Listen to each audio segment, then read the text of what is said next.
Very hair than the entire day. That's fine. Yes, you do. No doubt about it. See, when I go, I said, what, 3 on this side, 2 on this side, none in the back, then I reverse the next one. You lucky stiff, you know.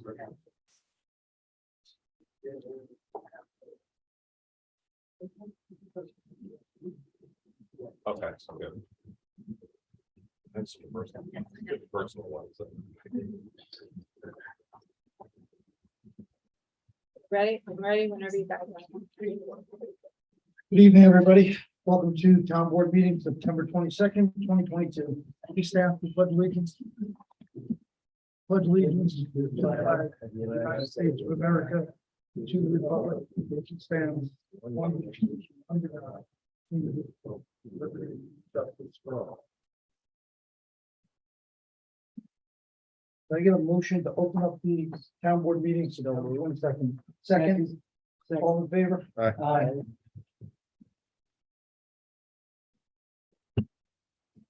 Okay, can I get a motion to open up the public hearing for Duck Farm Road and Partridge Lane? So moved. Second, I have Doug and Rick for the second. all in favor? Aye. Aye. Right, I'm gonna just read a note from the police chief relative to the 2 roads. Good evening Supervisor Betro, members of the town board and residents of the town of Goshen. I would like to take this time to offer some perspective on the proposed changes to the traffic patterns of 2 of our town roads, Partridge Lane and Duck Farm Road. Partridge Lane, the current proposal is to make Partridge Lane a one-way street going one direction into the development. The idea is to have all the traffic leaving the development enter Knoll Road from Stonehenge Road and Stonehenge Drive. The issue at hand is that it is difficult for motorists to enter Knoll Road from Partridge Lane. When stopped at the end of Partridge Lane, there's a limited sight distance for a motorist to safely look for oncoming traffic to the left eastbound on Knoll Road. This change may cause some residents to drive around the block to enter Knoll Road, but at the same time, will decrease the amount of traffic on Partridge Lane. Duck Farm Road. The current proposal is to make Duck Farm Road one way from Old Chester Road to State Route 17. This change has been proposed to prevent the motorists that are traveling south on Route 17M to make a left-hand turn onto Duck Farm Road. This will make it safer for the ever-increasing traffic on Heritage Trail. This includes people of all ages who are walking, running, riding bicycles, pushing strollers, etc. We recently investigated an early morning accident. There was a motorist that was blinded by the sun. If Duck Farm Road becomes one way out, the option for motorists would be to use South Street or Old Chester Road to get to their destinations. In summary, we all know there has been an increase in people and traffic in the past few years. It's the opinion of myself and my staff that the proposed changes to Partridge Lane and Duck Farm Road should be approved in the interest of safety of monitoring public. Respectfully submitted, James Post, Chief of Police. Any discussion from the board? Well. Doug? Hold on. Yeah, I walk the trail several miles each day, and that is a very dangerous place on Duck Road. People are whizzing around the corner, they have no idea it's there, particularly if you're out of town, so I kind of concur with this. I think it's a good move too. Yeah, no objection to that at all. Yeah, I think it's very good. I drive that. I happen to be, I'm sorry, yeah, go ahead. I happened to be at the site 2 or 3 weeks ago when an accident occurred. I was traveling towards Goshen. The woman was traveling towards Chester. She made a sharp turn in, not seeing the people that were sitting there waiting to come out, and almost went directly into the telephone pole. There was an older gentleman in the car. We had a tough time getting him out. So it's a dangerous situation there. In my opinion, it's the chief is spot on with that. Agreed. Any comment from the public? Floor is open to anybody who would like to discuss or talk about either one of those locations. Public hearing. Come to the mic and just give us your name, address. It's on mute, just. Product, it's just on mute. Good evening. My name is Lee Krish. I live at 1 Partridge Lane, Goshen. We are on the corner of Partridge Lane and Knoll Road. We have been there for 48 years, long time. We are opposed to this one-way entrance. We have gone out that way many times, no problem, 48 years worth. Our driveway is only about 100 feet from the intersection. If we have to go around the block, I want to go to Chester or 17 Avenue, it's going to add an extra half mile to our trip. This item was discussed years ago, not in front of the town board, but informally. And it was recommended that anybody that did not like Partridge Lane use Stonehenge. And that's what I'm encouraging the board to do, is encourage people, if they do not feel comfortable using Partridge Lane to turn on Knoll Road, go down to Stonehenge. But don't take away my ease to get out and in. As I said, we've been there for 48 years and it's been peaceful. Probably there's been some near misses, but that happens on all roads. Thank you for your time.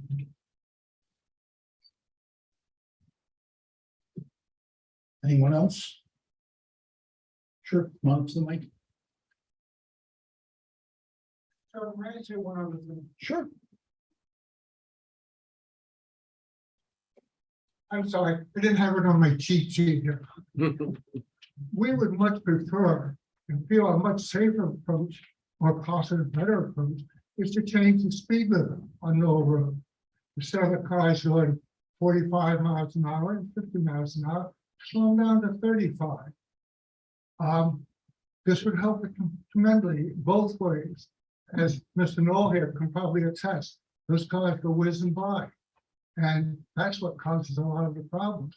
They can't stop. Thank you. You're quite welcome.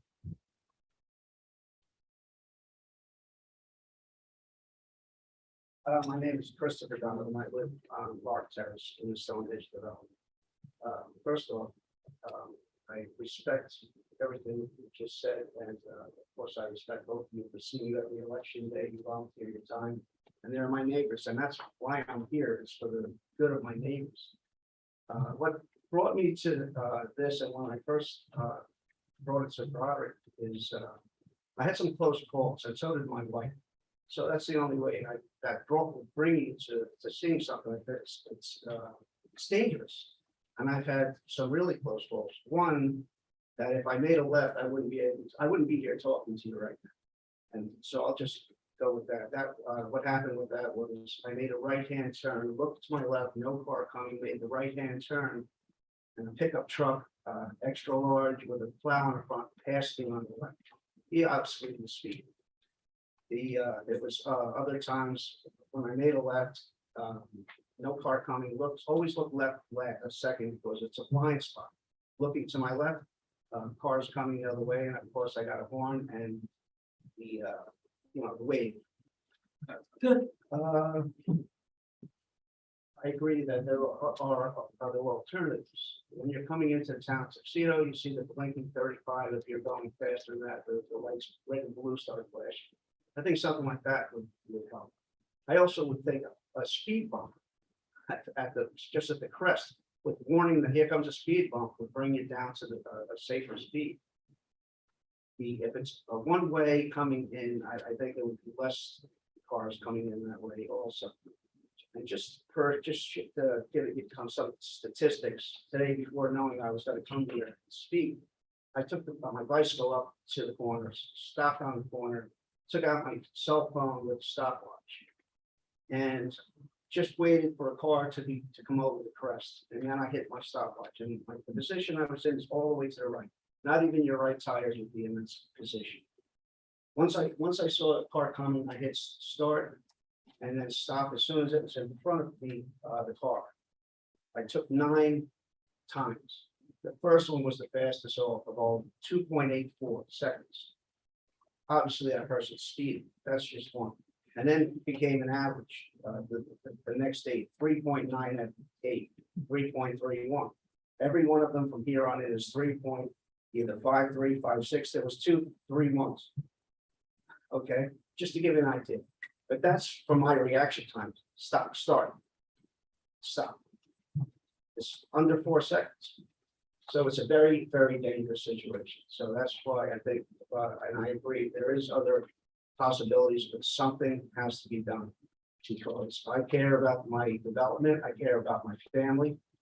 And we don't want to close the barn door after the horse runs out. It would be tragic. I've been in the fire department for 32 years. I'm also a volunteer here in town.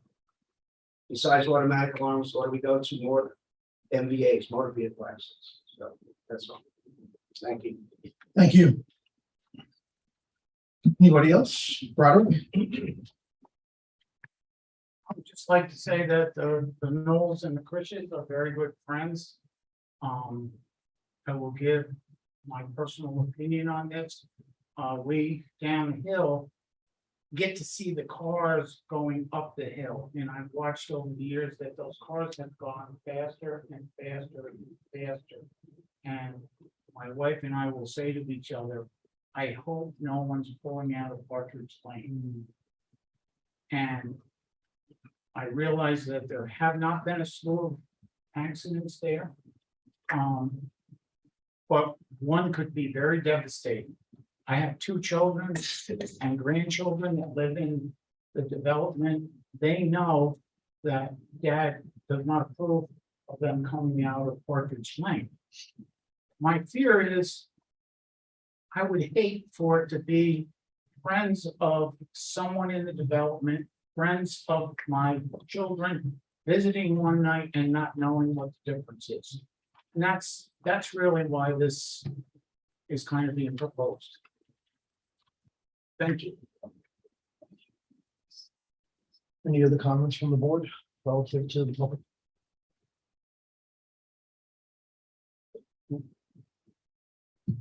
Well, I'm really, I guess wondering if there's some middle ground. You know, maybe speed bumps and lights or something. But you know, traffic today, I was going up Greenwich Avenue and some bicyclists came out, hit my rear fender. I looked at my mirror, he sprawled out on the ground along with his bicycle, Greenwich Avenue. And he came out the wrong way on a road, speeding on his bike, no helmet. You know, it could have been a fatality if somebody behind me would run right over. So when I talked to the chief of police of the village, he said, these bicyclists are more and more and more of them, and even walkers and joggers.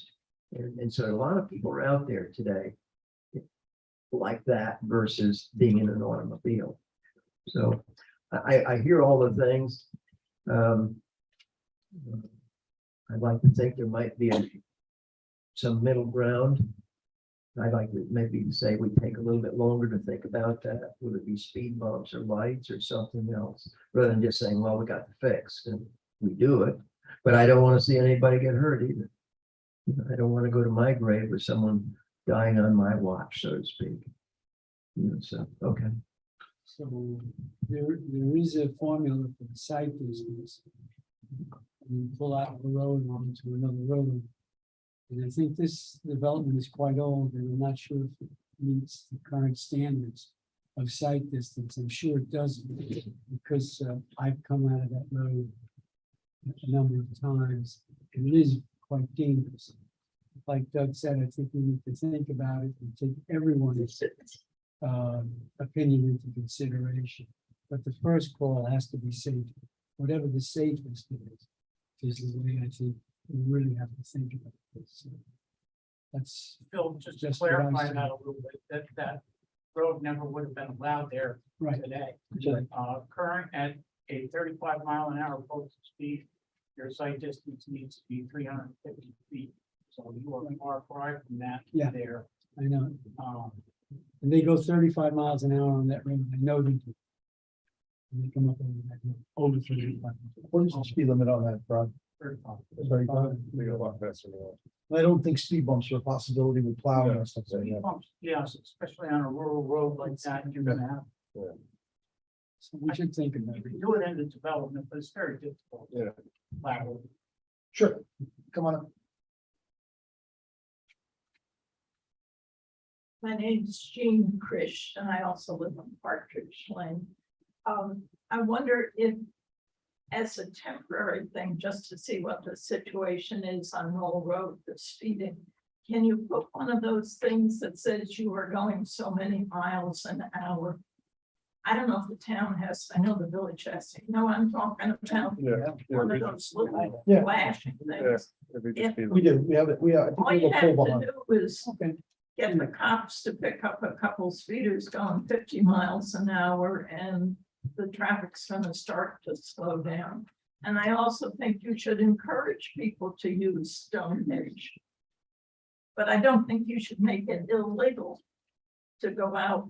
I'm an old lady, I'm not gonna learn enough to turn the other way and go around the block. I'm so used to going for 48 years. I've gone the 50 yards to get to Knoll Road, so I think you should do everything you can to slow the traffic down and encourage the people to use the other one, but I don't think you should make it illegal for me to go either way. I don't want to be a lawbreaker.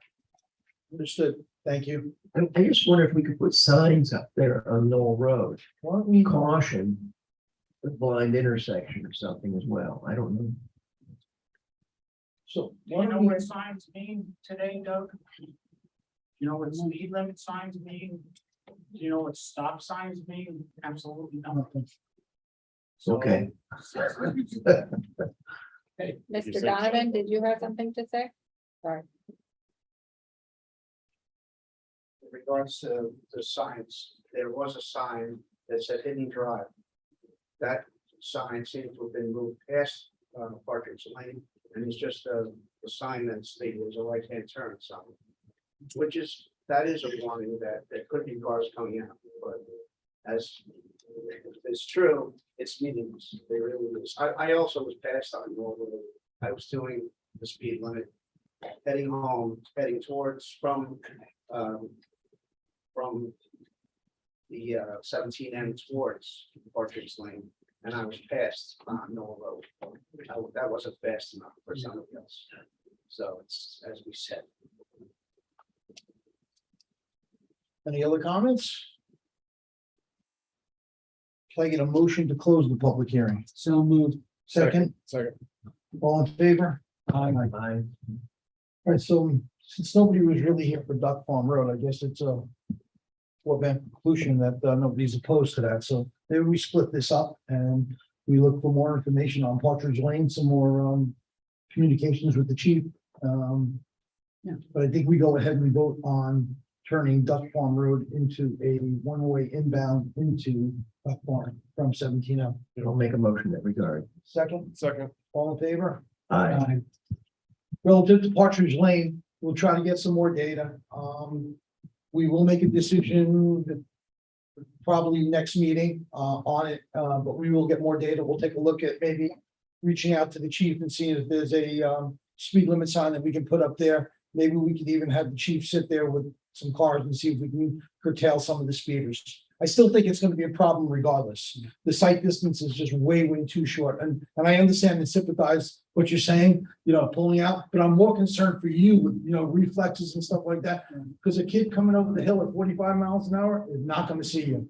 So my obligation to the town is the safety of the individuals that live in the town, including you. I understand it's a minor inconvenience. I drove it today just to see. It was probably about 2.5 minutes for me to get around the corner, going to the left. It seems like a long time, but I don't know how many times a day you go out, but we may end up having to do it. But I will give you the benefit of the doubt and take a look, sit down with the chief, we'll go over with the chief, see if we can get a speed limit sign out there, and then we'll come back here at the next meeting. Since your house is on the corner, could you have your driveway directly on Knoll Road? No. I think that would be more Okay, dangerous. well, I just, okay, Yeah. well, you live there, okay. All right, so we will table Partridge Lane for the next meeting. We'll get some more data from the chief and sit down with Broderick and see if we can come up with some precautionary measures prior to doing that. Okay? All right, can I get a motion to open the public hearing for introductory law number 3 of 2022, adopting a moratorium on certain solar energy uses? So moved. Second, Second. all in favor? Aye. Any comments from the board? We discussed this in detail at last meeting and many other meetings. So, now that I think the resolution is. Well, corrected or whatever. I'll let the board go and then public, I do have. Yep, you can read it into Email, the I have an email from somebody Okay. with some commentary. Okay. Okay, So, Cool. are we looking at? Yeah, if you guys have- possible litigation, is that? what no, you're saying? just a suggested edits to it, additional language, and Oh, I okay. could give you my thoughts on it, but I'll let you guys digest it. Okay. It's from Alicia Legland, who is an attorney who represents Right. Borrego, particularly the two projects that are before the planning board and two separate solar farms. So if I could direct your attention to certain sections contained in the introductory law, specifically section 3, I don't should know. be, it should be the second thing in your packet. Logland Group. I have extra. What's that?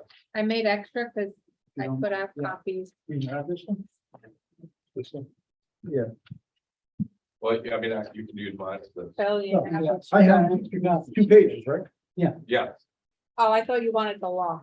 No, the no, letter. it's a section. Just Actually, I read the letter.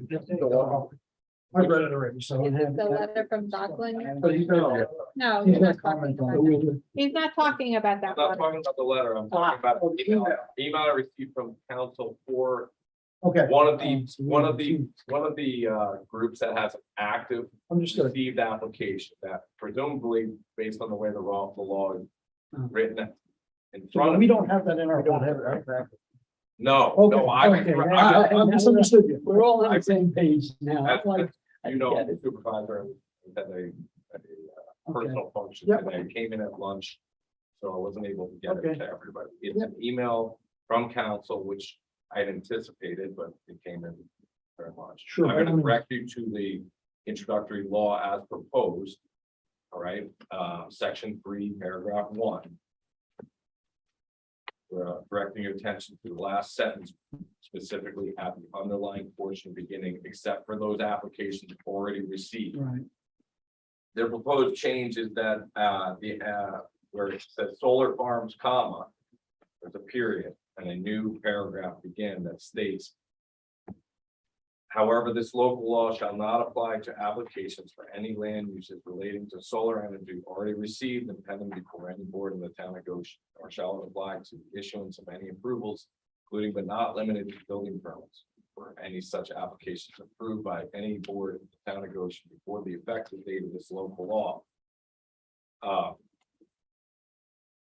That's, I could give you my commentary on that, but I'll let you guys digest it. I don't think it's any different than what we said. I mean, It's just a lot more words to say the same thing, in my opinion, but, you know.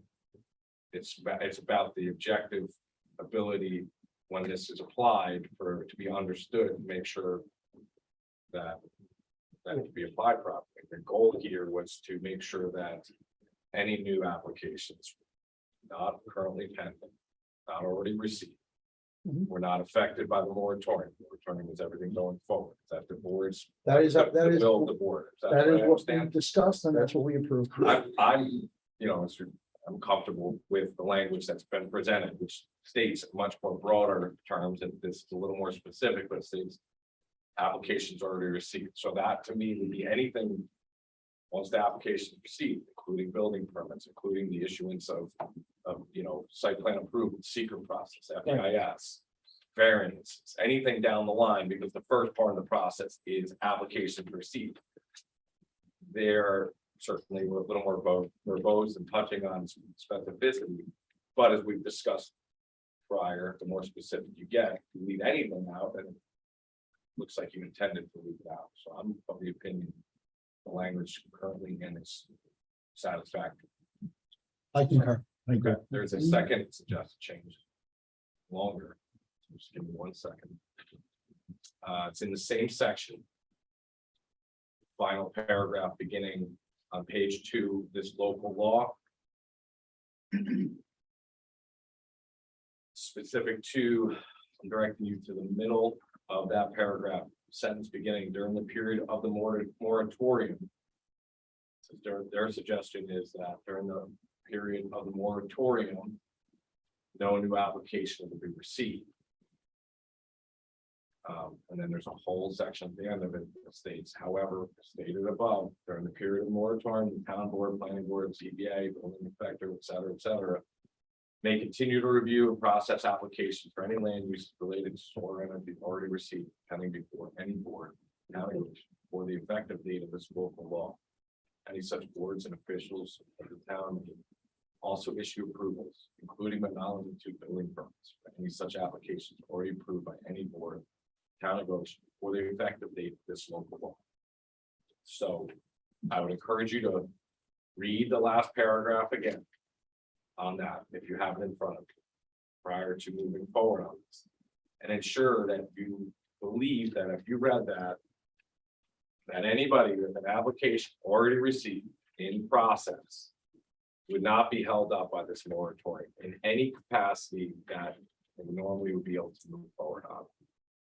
That's, I believe we already understand it to read that way. My recommendation would be that you can move forward with the proposed law as is that was voted on to move to the public hearing. I think you guys can move to a vote as presented, but I do have to read that into the record. Okay. Good. So, Anybody from the I don't public have here anything want, else. I'm sorry, anybody from the public here want to talk on solar energy? Come on up. So we had the public hearing, but before the public hearing, there was a specific point of time that they could make comments. This is. No, Well, this this is is No, the this is the public. public hearing on the This is the public- introduction. This is a That written, mean- Yeah. Not the last, yes, it's different than, then. do you want me to, I'm sorry. Do you want me to answer that, or do you know what you're, No. you're go good? ahead. We're good, Okay, we're good. very good. Okay, Sister Ellen Rita Picaro. I live at 105 Railroad Avenue. And I'm here about Borrego and the solar farm that we're looking for on our property. We're really been neighbors. I know sometimes it's hard to imagine, since 1927. And we feel that we've tried to extend ourselves and be part of the community. So when I read the article in the paper, after spending a number of years trying to integrate Orange County Land Trust and the solar together and to bring them to fruition, I was probably very upset because I read it that there was no opportunity to continue. So having heard what you said tonight and what you've talked about, it sounds like any application that's already been submitted, which we have, we hope that it will move forward, and truthfully, we hope it will move forward as quickly as possible. I know Borrego is working on it, but it is an integrated project with Orange County Land Trust. We're putting almost 200 acres into the trust. And so we need to have them both happen at the same time. As we discussed, I mean, it doesn't affect Borrego, it doesn't affect anybody that's going through the process. It's just a moratorium for any new applications coming in, Mhm. so that we can understand better the solar projects that, and the solar areas that we want to look at. So we have Thanks. we have discussed this in detail. When we first proposed this, doing a resolution. The way I remember it, there were only 3 applications that were in process. Is that correct? There's, Have well, any- to have be any been clear, it gets filed? confusing, is Borrego is like an umbrella. No, I There's understand. Owens Owens Road, Road, Yeah. and then we have the other project, Vivian Lane, which And then was, there's Vivian one- Lane is, Owens Road is the 3 board public hearing that we all attend, Right. okay? And then Vivian Lane, you guys have not had we the have not had a public public hearing. hearing yet. No, I'm just making sure that we understand that. no. then What they're- I'm saying to you Yes, is, Vivian Lane is Borrego Correct. and So it- Broadley so, Road. yeah, They're the Vivian same. and Broadley Right. are the same. Right. Owens is, but it's Owens is under Borrego. and is there a third? I don't, one that I'm application- not the planning board attorney, because I don't have any. Hold on. Let me just- The way I understood it when we first looked at this is that we had 3 applications that were filed. And Borrego was one, Owens Road was another, and I thought there was a Vivian. third. Oh, there was Vivian. Verano, But is that a separate, these No. are 3 separate? Vivian Lane and Broadley are presented as one I application. understand that. Was it Urbanus? Okay, no, I gotta, No. it I wasn't can answer answered. the Go question. ahead, go I ahead, can yeah, answer. yeah. Okay, Vivian Lane and Broadleaf. Right. Presented as one project, subdivided, okay? And Owens Road is a separate project, so it appears like it's three, there's three names, but it's two applications. Up Owens Road was also subdivided, wasn't it? Not yet. Well, there's a variance request that went through that was about an internal fence line, so there's a subdivided, it's not subdivided yet. But when it's subdivided, it will be an additional, it'll be two. And It'll right here, that was part of the problem. There are two proposed for Vivian Lane and the Broadleaf. Right. Two separate ones. They should be subdivided first and have two because each of them is 5 megawatts each. In New Understood. York State, the maximum is 5 megawatts. So Understood. what they're trying to do is get around the process by subdividing the land, including Owens Road and this one. These are the developers, so that they can get two 10 megawatt farms. Just Yeah. for clarification So- on Broadleaf, Yeah. it is two separate parcels. There's a Broadleaf It's- parcel and the town of Chester. So it's not Vivian parcel. divided. It's not subdivided. Well, it's one not, it's parcel, not two Two subdivisions. townships, one parcel subdivided, am I right or not? Are they two? There's one in Goshen and one in Chester. Vivian Lane is referred, and that's the Chester piece, Right. and Broadway is the Goshen. But have these been subdivided already? Or they're two separate parcels that have gone through the planning boards already as two separate parcels? I'm a little confused. I on would this. say they're two separate parcels because the one parcel is in Chester. The whole parcel is in Chester. No, part of it's in Goshen, It isn't can it? still be part The of it. line is borders Goshen, so it has to come Chester. before these boards, but it borders. These Goshen. boards. So is it one SBL is what he's asking for? One section block and lot number? Unfortunately, not being the planning board attorney, I don't can't know. directly answer this. What I can answer, Well, you can, the answer, I think, is that part of that property is also in Goshen. well, So if they're nonetheless, presenting it to the planning board for subdivision, well, I'm I not think- sure, I think. let me finish. I'm not sure. Bill, with all due respect, sir, I mean, you. No respect, just let me finish my comment, excuse me. Okay, My thought is, if the only parcel was all in Chester, then I understand it. But there's a piece of it that's in Goshen. And then the other property is all in Goshen. And I think there's a subdivision. Now you can answer that, Rory, if you Right, so the know, five please tell me. questions- If I can just, if I can just comment, yeah. Understood what you're trying to get to, but the purpose of this meeting is to talk about adopting a moratorium. It's not talking about anything the planning board's working on. We can go back to the planning board, but You know what? I absolutely agree with you. But if that's not the case, then we're talking about they won't come under the moratorium. And we're talking. about- they are under the moratorium. They have an application in place. Right. Now, if they don't get It's the not it's not subdivided. if Go they ahead. don't get the subdivision, that's Right. up to the planning board and the zoning board. We're only here Right. today to talk about a moratorium for all new applications. That's it. But what I'm trying to point out Understood what you're trying to say. is that they're doing in runs to make 10 megawatts. And they've only allowed 5 megawatts per parcel. So, and that's one of the reasons we're going into this moratorium. I just want people to understand what's going Understood. on. That's all. Understood. So With that being said, I have no problem with the moratorium. So I can go home and be at peace that the moratorium is as was read. the moratorium does not affect your project, but what Phil is alluding to is something totally different on the planning process. And it may affect your project. But that's on the planning process. Yeah, that's. It doesn't matter. It may affect your project. It's just gonna- Thank you for your time. Any other comments from? Sure, come on up.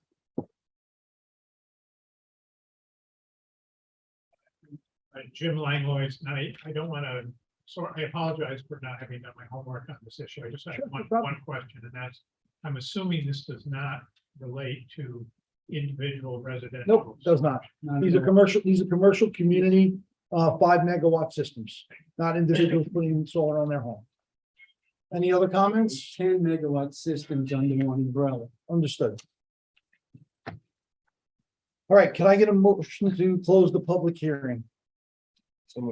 Second, Second, All in favor? Aye. Right, can I get a motion to accept the introductory local law number 30 of 2022, adopting a moratorium on certain solar energy uses? So moved. Second, Second. all in favor? Aye. Very good. Okay. All right. Item number 1. Review and approve acceptance of a deed for a portion of property measuring 25 feet from the center line along southeasterly side of Johnson Road for highway purposes in the connection with the 2-lot subdivision, Johnson subdivision. Bro, you want to speak on that? The Johnson Road subdivision project, there's a conveyance, I believe the resolution is in your packet, Mary. Yes. You all will take an opportunity to review the resolution. You read into the record briefly, or are we reading these? We don't know. We don't have to read into the record. It's a email. It was prepared by Kelly. So once the road is dedicated, or cut out, we're gonna head into the next discussion on Northgate. This is the proper procedural mechanism once a subdivision is dedicated. So this will close up, allow them to have all the services the town offers, including the plowing and the like. So pretty standard once the subdivision is closed up. But as you'll see on the next agenda item, sometimes it doesn't happen. Right. This was prepared by Attorney Naughton. I have reviewed it. And I'm comfortable with recommending the board move forward on. Very good. Any comments from the board? I'm just going to read in the top part of the Okay, resolution. sure. Just so the members of the audience here. This is the acceptance of deed for portion of property measuring 25 feet center line along the southeasterly side of Johnson Road for highway purposes in connection with 2-lot Johnson subdivision. So again, in some substance, it allows them to enjoy the services the town offers, similar to those and others. What is it today, Rory? They just own to the middle of the road, or What's that? how is it today? What are we changing? On this particular, I've done with all the honesty, this was something that carried forward from the past representation and was left with them to move it forward. Okay. So I didn't participate fully in it. Okay. It's a relatively, I'm not Looks fully pretty familiar with it. It's a good. smaller subdivision, but I know that we had the residents here in the past. Are they here today, Johnson Road? No, they. You know, I can answer. Doug. Thank you, Brian. It has to do with how it was back in the day when you owned the middle of the road. Right, Now, Yeah. once it goes through planning board for some sort of change, right. then they take that area for dedication, which is 25. 25 feet from the center line. Right. Okay. And we'll see in the next agenda, item that's basically what's gonna happen again, but it never was deeded over, so. We'll, So I need a motion to accept the resolution as presented. So moved. Second. All in favor? Aye. Discuss the town conveyance of the 25 by 50 parcel to lot 18-2-42 in Northgate. Attached, you'll see a map on the original filing where it clearly states that lands used for temporary turnaround to be conveyed to lot 12. That conveyance was never done, and the applicant is asking for that conveyance to be done. And he does have a representative in the audience. That's correct. We have a representative from the firm of Cuddy Fetter. Alec, you wanna come join us? So, in discussions with council representing them, they were kind enough to send a representative to articulate their position, the next steps. I've had an opportunity to have conversations. Alec's gonna present, but I'm joining in the application that they're making. Yeah, sure. Go ahead. I'll be brief. Al Glad from the law firm of Cuddy Fetter. So we're just asking, as noted on the plat, that our client deeded the small portion of the road, which is 0.3 acres. So as far as next steps, we would prepare a deed for council review and approval and sign off for, so that the piece of property basically. Very good. So we worked out a manner in which we're gonna prepare those documents, present them to the board, come back with essentially the same kind of procedural mechanism that's in place today. There's some other items contained in a quick claim deed, resolution, some other items, but we'll have that. I would imagine next meeting would be October reasonable 13th. timeframe, right? Oh, absolutely. What is it? October 13th. October 13th. So you're invited back on that. We'll communicate in the interim. Perfect. Very good. All right. Thanks, Al. Appreciate it. All right, so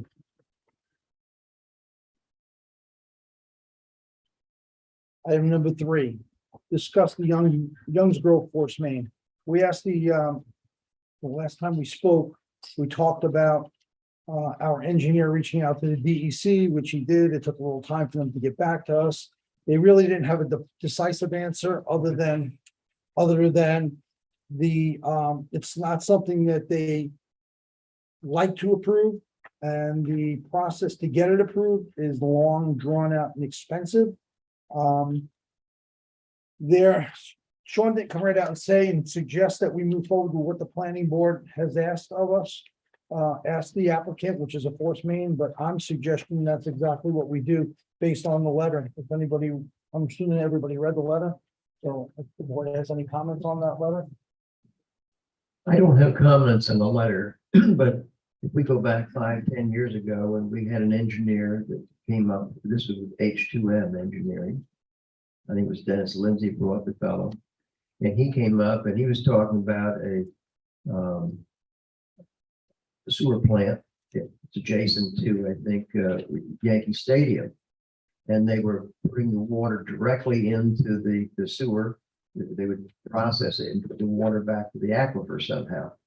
They didn't have a settling ponds and all these other things. I don't know how it worked, but what it is Yankee Stadium, when they have all those games and things, the amount of sewage that they do in one game overloads the sewer plant. So they were asked to put their own sewer plant in with direct recharge to the aquifer. And so that's where this concept came from. But evidently the DEC doesn't know about it. And No, the DEC may not be familiar with that situation, Doug. What they're saying is that it takes some more land, all that. a tremendous amount of land, Right, because yes. you're not just going right back into one specific area, you're going Right. back to the entire area. Right. As we've spoken about in the past, this is Right. something that we are ultimately going to end up, not Right. us, not you, not me, but our children are going to end up supporting in the long term. To me, in my mind, it's in the interest of the financial interest of the town to approve the force main and move on from it so they can get going and we can get some ratables out of that 20-year process that they've been going through. I agree. My opinion. I agree. I'm just clarifying that we heard one story 5-10 years ago and it doesn't jive with what the DEC believes. So Rick, anything? No, I think a force main is the best answer to the project. All right, so can I have a motion to accept the force main at Youngs Grove? so moved. Second. All in favor? Aye. All right. Anything from you, Steve? You want to say anything or? It's done. Been a while. We got here. All right. And I agree that the planning board identified for an alternative. The supported that decision. Planning board made. All right, so I'll give you a year and a half to get all 68 houses done. All right? Sure. Steve, just stay off all the roads. When is the project going to start? Well, we can now go back to the agencies that we were. Okay, So we've got civil permits. what are you looking Well, for? right now we go back to the agencies, we're at DC, and then we sort of hit above the road, speed bump, Okay, and, which slowed us down. So they do work. So we're, probably in the next several months, we'll go back to the DEC, we've got water taking permit.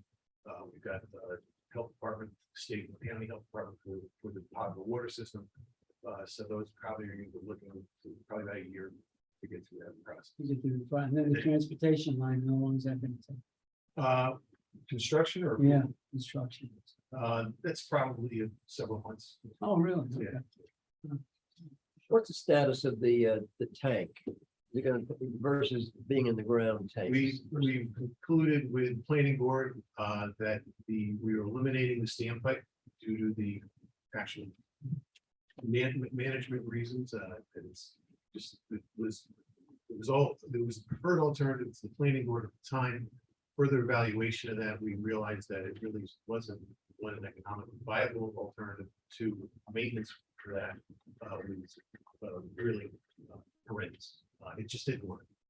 So what we did is during the process, we looked at two alternatives. We looked at a low profile tank with pumps and fire pump. So that's what we're going to go back to, is that alternative that was vetted during the secret process. We are gonna have a discussion on adjoining both Stonehenge to Youngs Grove relative Yes. to water, correct? And we looked at that. I mean, I don't want to get into the details tonight, but we know that, we have 3 really good production wells.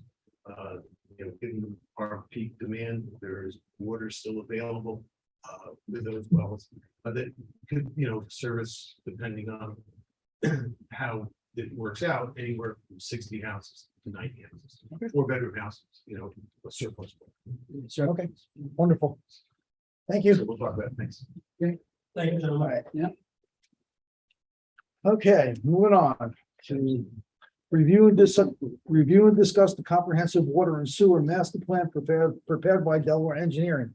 Mary Beth, the floor is yours.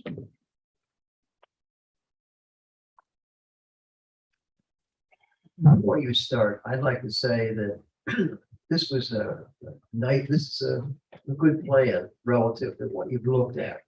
I do have some suggestions for it. You didn't know, but I like this. It was a good job. All right, it's all approved. Doug approves. No, not the process you went through. Thank you, appreciate that. So my name is Mary Beth Bianconi. I'm a principal with Delaware Engineering. We actually walked here tonight from our office here in Goshen. We're over in the old music hall. And with me this evening are Mike Aiello, who is our chief civil engineer in our Goshen office, and Tracy Letter, who is one of our senior scientists, who did a lot of the financial analysis that you're going to see this evening. So we just want to thank the board for considering doing this project. And so a little bit of agenda for tonight. We're going to try to keep it moving along. The draft report is just that, it is the draft. As Councilman Bloomfield points out, there will be comments. We know as we've gone through it that we have things that we want to address that we just for time reasons didn't get to. We had some challenges getting pricing on some of the capital improvements. But tonight what we thought we would do is give you an overview. We'd love to answer any questions you may have this evening, but certainly welcome you to review the report, review the presentation. We know we have some improvements that we need to make, and then we'd like to come back and we'll do a final presentation when we have that completed. So with that, I will move along here. So just If anybody wants a hard copy, Yeah. there's a hard copy up here. lots of them over there. Anybody's interested. So what's a water and sewer master plan? We hear about comprehensive plans that are used for land use purposes. We have this approach that we take to comprehensive water and sewer planning that really looks, you have 4 water districts, 2 sewer districts. They're all disparate. They were separated from each other. They were created at different times. So it's the idea of looking at everything all in at one time. And right now, I know you're in a situation where you've had emergencies that have popped up. You've had to spend some, the most expensive money you spend is in an emergency. You don't get to choose. You have to do it. So that's a challenge. So a master plan really looks at everything, evaluates current conditions, evaluates what we think of as level of service. So, when people flush our toilets, the water goes away, right? But what's the cost of that in real terms? What's the cost to maintain that service? Make sure that we have wastewater that's actually traveling to the village for treatment, and that there aren't any issues with drinking water. Make sure that there's adequate supply, adequate pressure, that the quality is good. So those are the kinds of things that we look at. One of the other things that we did evaluate here is the system of charges that are used. Because the system has grown out over time, there are different methods of charging people. And it always is good to take a look at that and make sure that the revenue that's needed by the system is being generated. And not only is it being generated, but it's being generated fairly. And that if a resident who's connected to the water or sewer system comes into town hall and says, well, why is my bill $200? It should be pretty easy for them to understand why it's $200. So, because it should be transparent. This is pretty straightforward stuff. There's costs associated with providing the service. Everybody who's connected has to pay a little chunk of it. It should be pretty easy to do. So we looked at that. And then the last thing is you can study all kinds of things, but if you don't provide an action plan that says, okay, so if you want to make these improvements or make these changes, here's what you need to do. Here's who does it, where the money comes from to do it, what's the timeline, who's involved. So a real action plan so that the town can make these things happen. What are the benefits? Improve drinking water quality, for sure. Reduce the incidence of emergency repairs by being more proactive rather than reactive for repairs and replacements. Reduce user costs, which is always a big thing, right? Over the long haul. This is one of those things where you need to make investments. There is a cost associated with that. But over the long term, how do we stabilize user rates? Increase efficiency. So lots of districts means lots of administration. And then create sustainable systems. And that word sustainable, people throw that around. It's one of those, I don't know what you call them, catchwords, catchphrases. But for us, what that really means is that the users of the system can afford to pay for it over the long haul and get the service that they deserve out of it. That's what sustainable means to us.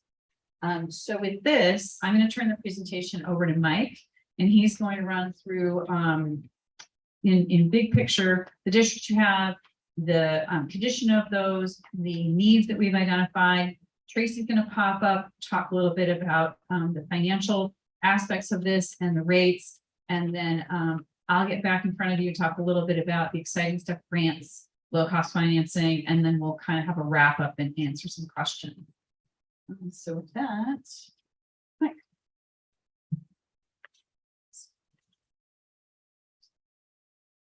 Good evening. I think the board is pretty much familiar with your districts, but just for the executive completeness here, I'll go through what you have. Town has 4 water districts, 2 sewer districts, all independent of each other, being that they're separated by some distance, not interconnected. Water districts are Hamiltonian Park, Arcadia Hills. They're the 2 larger water districts, roughly the same size. Stonehenge and Scotchtown Park are roughly the same size. There's 2 smaller ones. As you'll see in the next slide, Hamiltonian Park and Arcadia Hills are also your 2 sewer districts. All the districts have their own wells, 2 to 8 wells per district. The issue, as I'll get into, is that not every well is currently in operational, functional, and operational. That being said, down to the regulatory needs, compliance issues, as you see, the first bullet line is that every regulated water supply has to have a redundant source of water, that being a backup well. So the capacity of any system is limited to your highest producing water source being out of service. In this case, you don't have service water, it's your highest producing well that's out of service. Therefore, and the districts that only have 2 wells, they're limited to your lower producing well, and they're relying on that. As I mentioned and documented in Department of Health inspection letters over the years, what we say there is that as far as inadequate disinfection and your regulatory requirements, all your systems are getting disinfection, but in recent years, or it's probably been about 2 decades now, quite honestly, the groundwater rule issued by the EPA and that the New York State Department of Health works off of is that every water system has to meet what's called a minimum CT value. People incorrectly call that contact time. That's not it. It's a function of it. It basically has to do with the minimum amount of chlorine that any system is required to have. And it has to be in the water for a certain amount of time, with this contact time, but without the risk of short circuiting. So there's a bunch of variables that go into play when we figure that out. So there's a couple districts where it's questionable whether whether that's being achieved from the point of where the chlorine is injected into the water to where the first customer is. That's where that CT has to be met. All the systems are contending with poor aesthetic quality. And it's because of the high iron manganese that's not just in the water in Goshen, but pretty much all New York State, if not the Northeast. It's just a function of the minerals that are in the ground. And that's always the challenge that most groundwater supplies have to contend with around here. Emergency power is another concern. Although there's actually three of the systems have water tanks that are sized, I believe, to hold at least an average day flow, which is the minimum that the health department requires. It's pretty good to have a backup source of power in the event we have an extended blackout, which is, of course, in this climate is a big So you concern. want to wait till you're finished for comments? Yeah, let me get through this. Sure, okay. Councilman, then but I won't be much longer. No, that's fine. Yeah. And then it's also been recommended by the health department that some of the older wells be controlled automatically, which is basically have your water tank communicate with the wells for automatic operations so that you're not reliant on your operator to get there, make sure the tank is full, make sure it doesn't overflow. So that's it for water. Sewer, but again, Hamiltonian, Arcadia Hills, the water that goes down the drain after the faucet's turned on goes to pump station 4 each district. And I should point out, as you know, the Heritage, which is a recent development project, is more or less an extension of Hamiltonian Park. So it's not 3 districts, even though the map shows that they're all part of Hamiltonian Sewer District. All water is pumped to the village of Goshen or ultimately for treatment. But those districts pay for any and all water, wastewater that is metered after the pump station.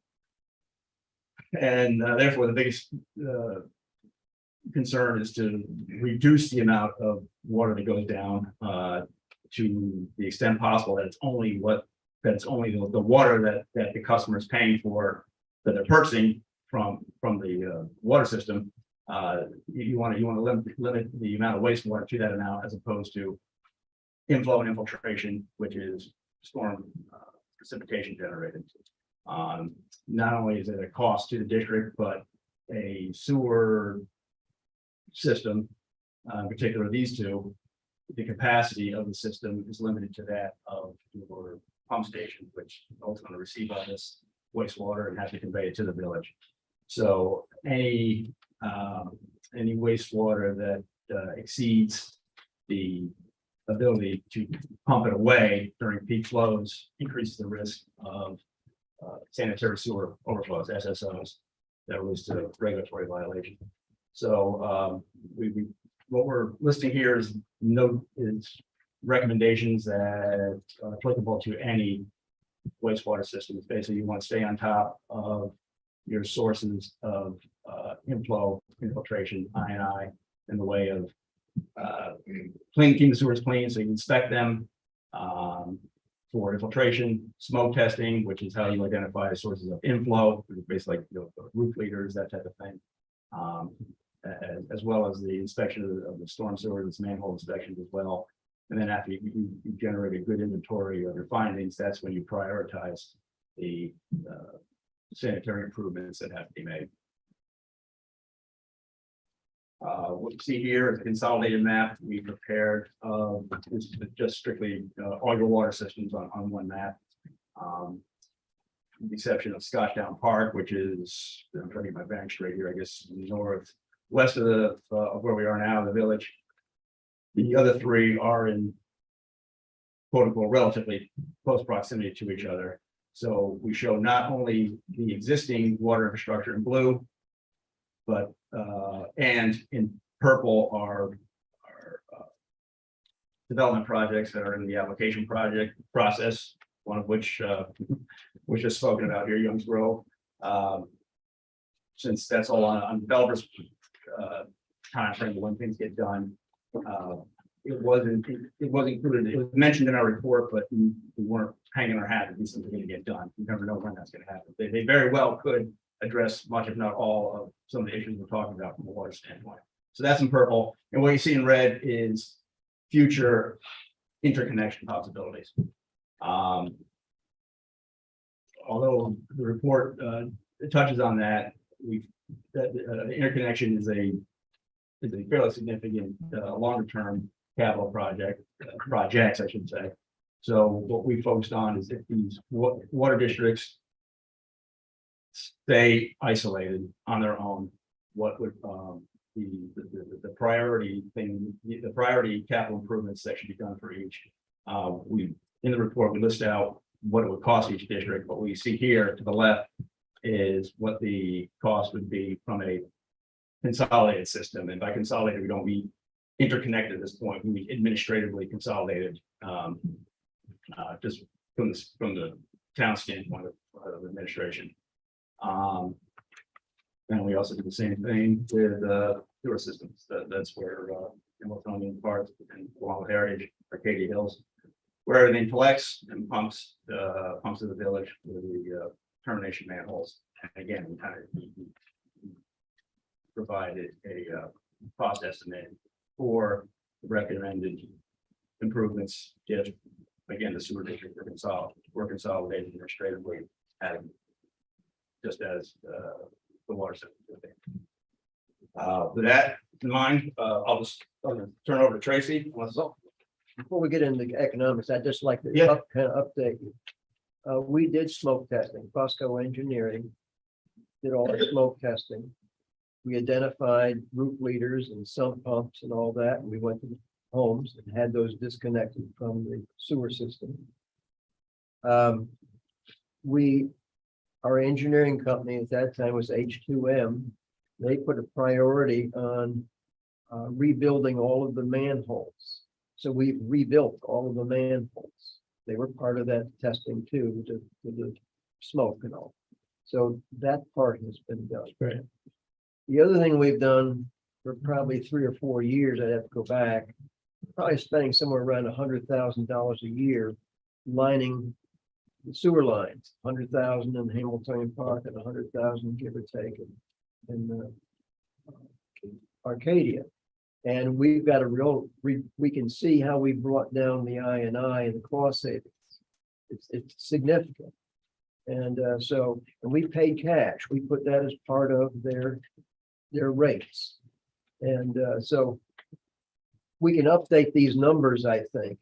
The other thing that we talked about at great length was we looked at 20 years that I've been on the board, 16 as supervisor and 4 as a student. Before that, emergency power. Every time we've had a problem, CAM Enterprises comes out there with a generator on a trailer and plugs it in. And it has saved us a lot of money versus putting them in. Now, one of the things with Phil and I, when we were working on this a couple of years ago, is they'd be taking a trailer or 2 trailers and putting portable ones there and just pull them out there versus having one on all 4 or 5. And the other thing that we have done that it cost a lot of money, we had gasoline driven generators for the sewer. You don't want to mess with that. So we put in the propane in one and natural gas in the other, and put all new stuff. And so, but I like the way you're going with this because it identifies the dollars and then we can mark off what we have or have not done. So I like what you've got. And as one mentioned, we had seen the financials of the improvements that were made or money that were allocated. We'd like to get an inventory. We'd like to update this with an inventory of what manholes and which main had any been repaired. So now you have a visual of what still might be. I think Some of the costs there is looking at the entire the entirety of the district because we don't have the data on how many linear feet have already been relined, and we can certainly update that once we get comments back. And we, I mean, if Sean can tell us, I mean, but, you know, get the, all of the man, I'm not sure who has that data. all Yeah, the but Sean. we asked Sean. Yeah, and, he's got it. he He's checked working. it. Yeah. We went up, We would be able to do without Sean and your own. we went up to competitive bids I for this. understand one thing to what Doug said, besides smoke tests and studies in that regard. We also did a house to house in every house in the sewer district and inspected, and that's where we found it was difficult because a lot of people didn't sign, you know, we had sign ups and then we sent out letters and there were several that it took legal action to get in, but we found a lot of things. And I think considering that the town is considering putting in the cellular meters, that at that time we were always using that when it was in the house.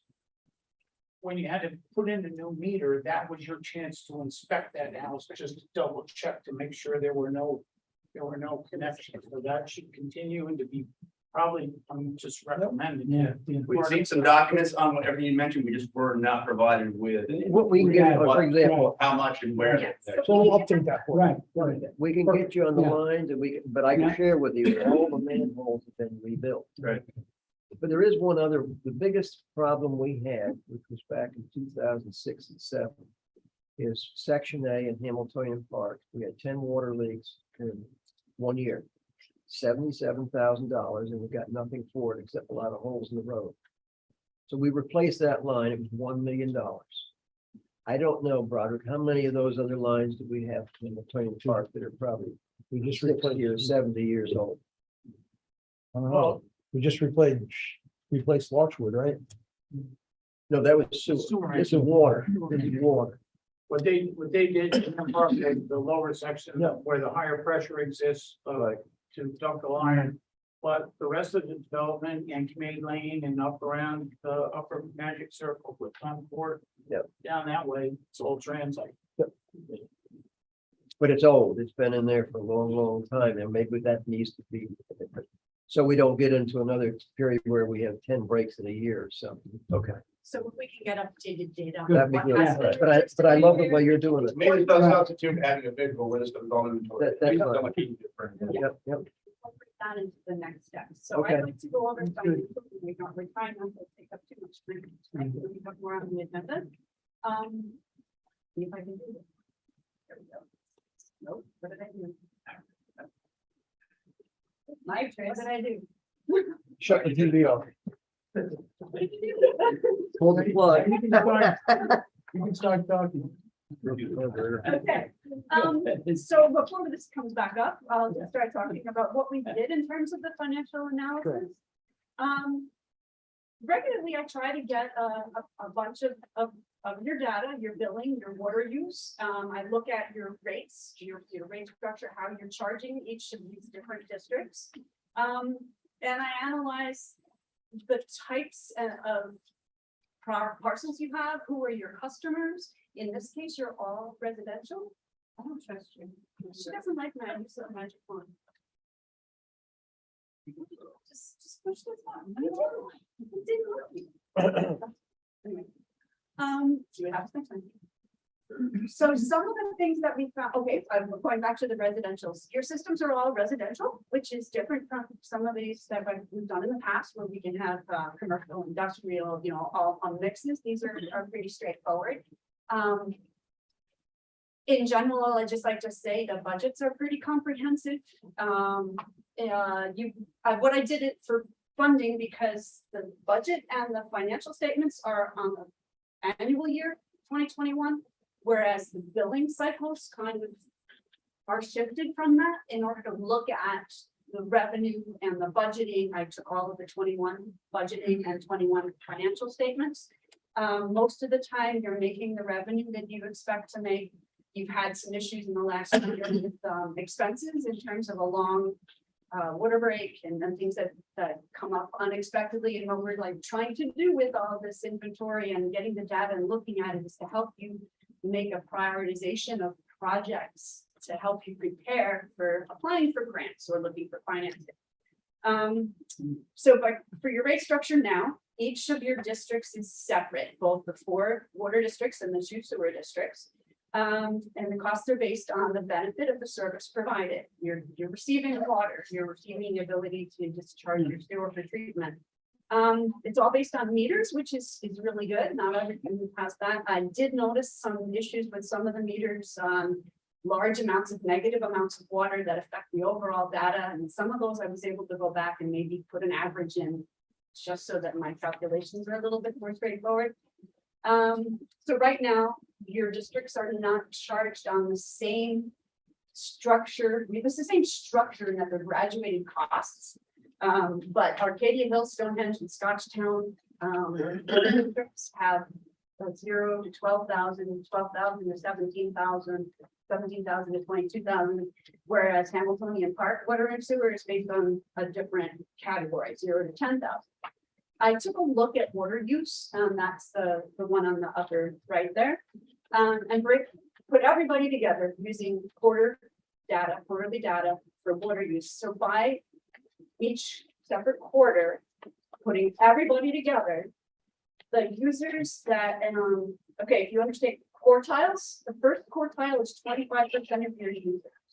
So by this chart, 25% of your users are using 7,000 gallons or less.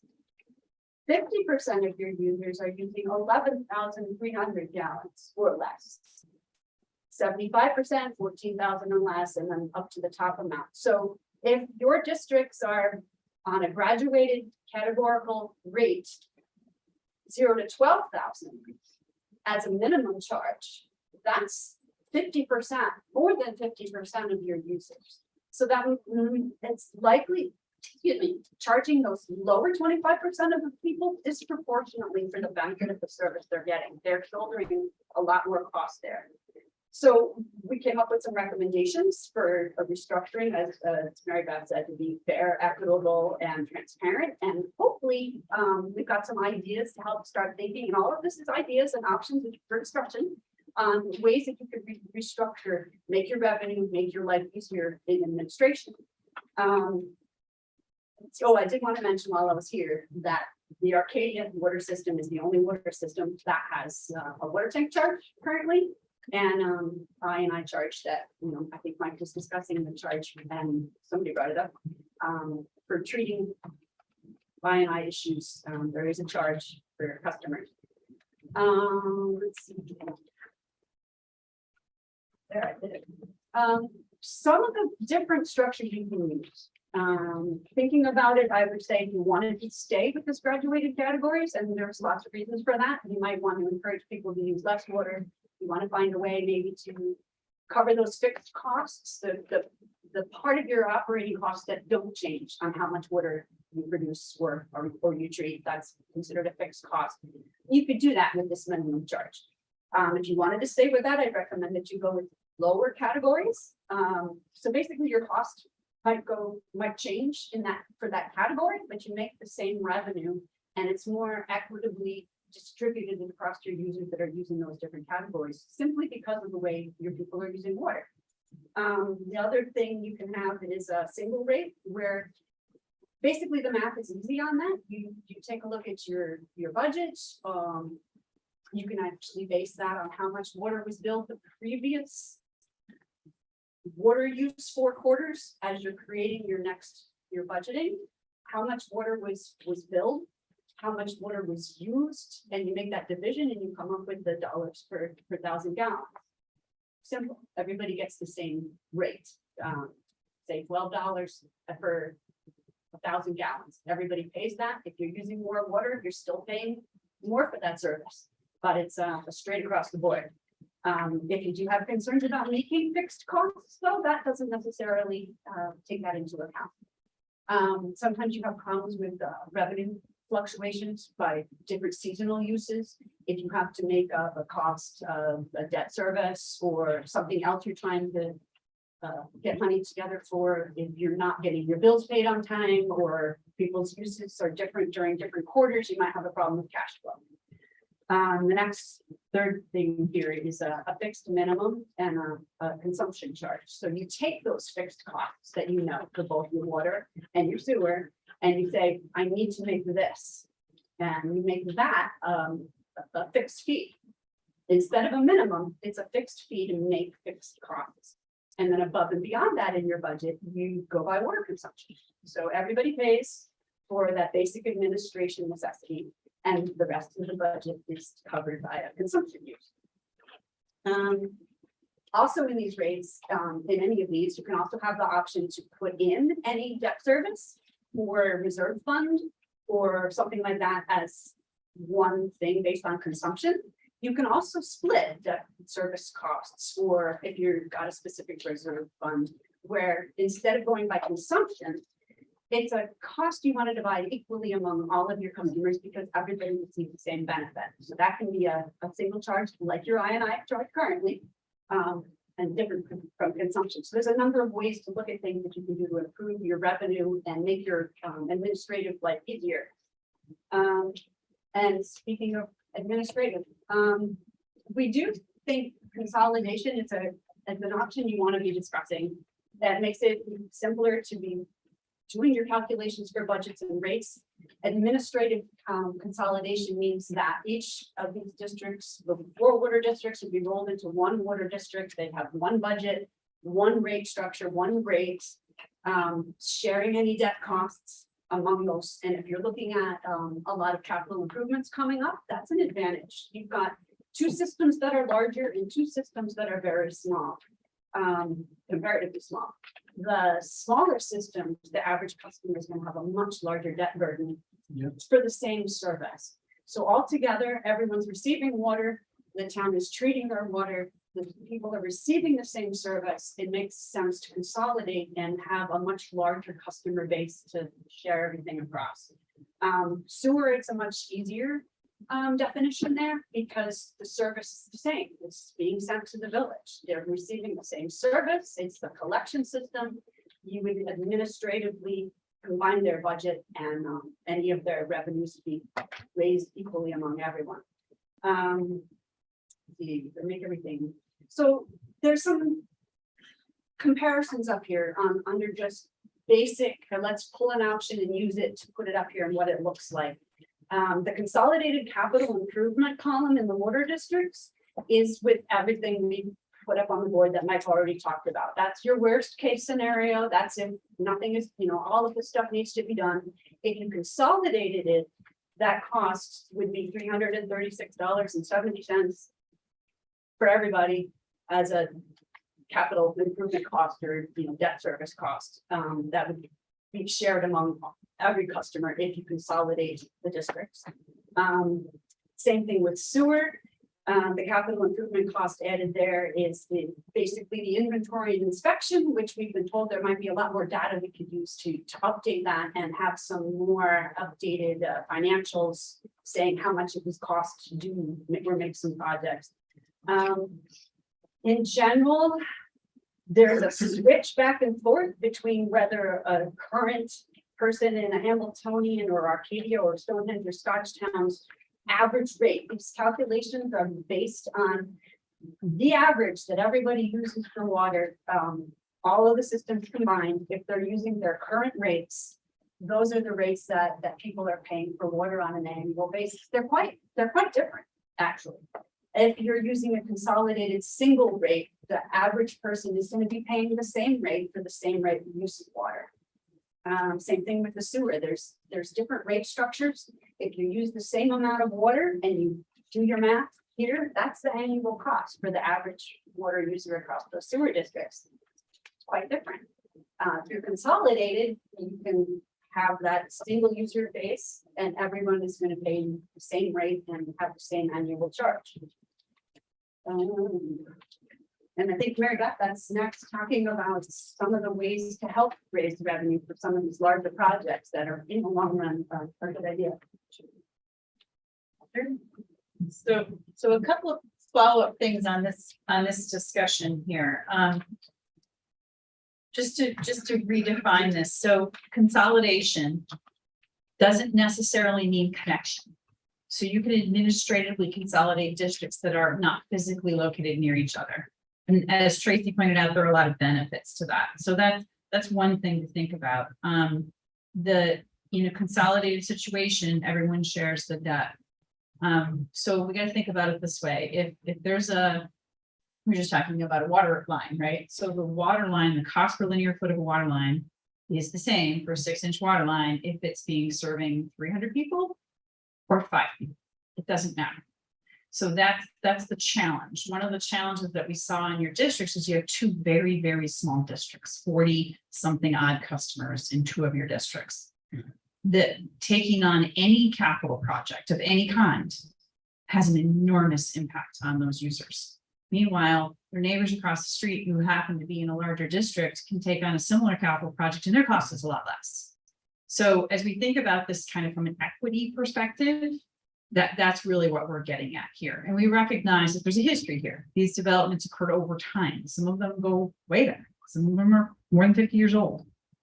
So that's this kind of idea of consolidation. And as Tracy pointed out, when we look at this, I can use the fancy pointer thing.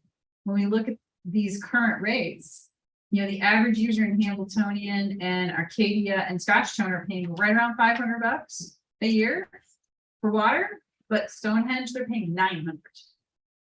I somehow doubt the showers are somehow magically better, you know, because they're paying $900, right? So that's really the idea here. And as Tracy said when she started this, these are suggestions. We do have a lot of experience with helping folks consolidate districts. We've done 3 or 4. We've done a whole bunch before she started working on these, because this is the history, right? When you have suburbanization, time changes. So that's just an important thing for us to note. Also, Tracy didn't talk about, but down here in the bottom in the italics, this is the 2022 New York State average annual cost for town special districts as calculated by the state comptroller's office. What they do is they take 5 years of data from communities, from towns that have water districts and sewer districts where they do an improvement project, and they're required to say what's the cost of water, both debt and operation and maintenance in the first year of the project. The state takes all those numbers and they literally add them all up and divide them by the number that they have and come up with an average. So for water, it's just shy of $1,000 a year for town districts across the state. And for sewer, it's about $700 a year. So in terms of the numbers we're looking at, we're very much in line with what we could expect. You know, we're somewhere in the neighborhood of $850 for water, depending on how the project were to go. And for sewer, about $700. And that obviously has a big asterisk next to it if we can get some more information about what work has been done there. So these are important considerations. The exciting stuff, grants and low-cost financing. I think one of the first things that happened when I met the supervisor was he said, our neighbors in the village got an enormous grant to do a sewer project, I think it was. And they also got some really, really attractive financing. So he said, you know, in the town, it would be nice if we could take advantage of that. So we had a conversation that kind of led to this discussion, which is you may be able to, but you need to do some planning work. These programs, money comes from the state government or the federal government, and what they'd like to see is a fully formed plan to say, you're gonna, if we want, you know, we want your money, the state's gonna give you money, or the federal government's gonna give me, what are you gonna spend it on? What's the benefit to the people? So we need to kind of go through a process like we're going through right now. What I've done in this slide is just list sort of all the usual suspects for projects of the nature that we're looking at for drinking water improvements and wastewater improvements. So there's something called the Water Infrastructure Improvement Act, which is state dollars. Your neighbors in Goshen got some of this money. A lot of your friends and neighbors in the area do get some of this money. It is grant dollars.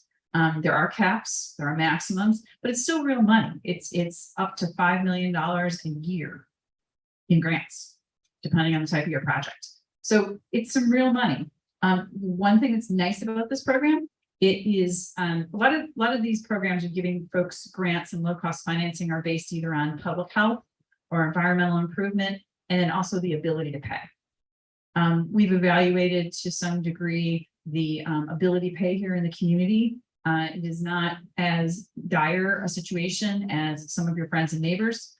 So a lot of the programs that we look at do give extra emphasis to those who are most challenged to pay for their infrastructure. This Water Infrastructure Improvement Act program, it's need blind. It doesn't look at your ability to pay. It looks at, does the project achieve an important objective? And would that objective not be achieved if a grant were not awarded? So it's a really nice program. The bipartisan infrastructure law, or we call it Bill, BIL, that was the one everybody heard about last year, lots of hoo-ha in November when it was adopted. That legislation on a federal level provided additional funding to the states in pre-existing programs as well as some new programs for things like lead service lines, for folks who have really, really old water systems and have lead service lines, PFOA and PFOS, which is something we keep hearing about in drinking water, and a couple of other things.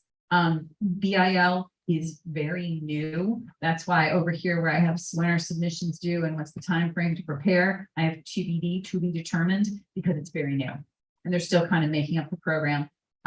For that WIA grant, and for a lot of these, you'll see submissions are due generally in the summertime. That's right now the current timeline that these grants are being applied for. And the preparation time is somewhere between 6 and 9 months, because each of these programs has a set of eligibility criteria that you have to meet. So they include things like having an engineering report. If you're going to do a district consolidation, you need to have that done in advance of applying for funding.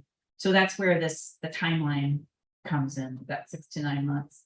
The Clean Water and Drinking Water State Revolving Funds, and I think I only have CWS or up here, and that's clean water means sewage. Drinking water is the other side of that program. They're the same. Those are major loan programs that provide loans to communities that are either at market rate or sometimes subsidized interest rates, or in some cases, zero interest borrowing over a very long period of time. That zero interest borrowing available to communities that have a great deal of financial need. It's probably not going to be the case here, but subsidized interest borrowing is, getting interest rates in the 2% or lower range over a course of 30 years makes a big difference when you're looking at the costs of projects. So they call the Water Quality Improvement Program, WQIP. This is focused at wastewater projects and stormwater projects, and this is an environmental improvement program. So there are some funds in there for things like green infrastructure for stormwater. If we discovered that there were stormwater connections to your sewer systems for some reason, there may be some funding there to do some separations. There's other aspects of the water quality improvement program that may be of interest, and it's a grant program. It's a reimbursement-based grant program with different percentages of project costs paid for depending on the type of program. Again, that's not one of those summer applications. That program requires you have an engineering report when you make your submission. So there's a little bit of work to be done to get there. Something called the Community Development Block Grant Program. This one has an asterisk next to it. It is a program that is based on the income of the area that is served. On a preliminary basis, it looks like our 6 districts do not meet these criteria, but we always evaluate. They change quite a lot, and we always evaluate every time. That program also has a summer deadline, and again, does require a whole series of steps to occur before you would submit if we could determine that there was eligibility. The U.S. Department of Agriculture Rural Development program runs both a loan and grant program. Is generally exclusive to communities that have a population of less than 10,000. When we look at the town and we consider the village, we're over that. However, at times we've been able to make the argument that while that is the case, the districts, for instance, the water districts are completely separated in the town, and the town's population is, we'll say, right around 10,000, somewhere in that neighborhood. So there's some thoughts we could look at there. One of the benefits of that program is that it provides planning money.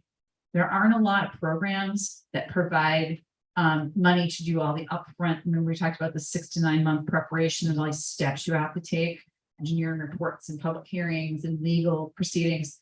There aren't a lot of programs that provide funding to support that. USDA's program is a program that provides funding to support that upfront planning. And that's why we don't kind of dismiss it out of hand. We always like to run down and make sure, is there any way that a community can qualify, because that planning funding is important. That is a rolling program. Those are rolling programs, so there's no actual deadline.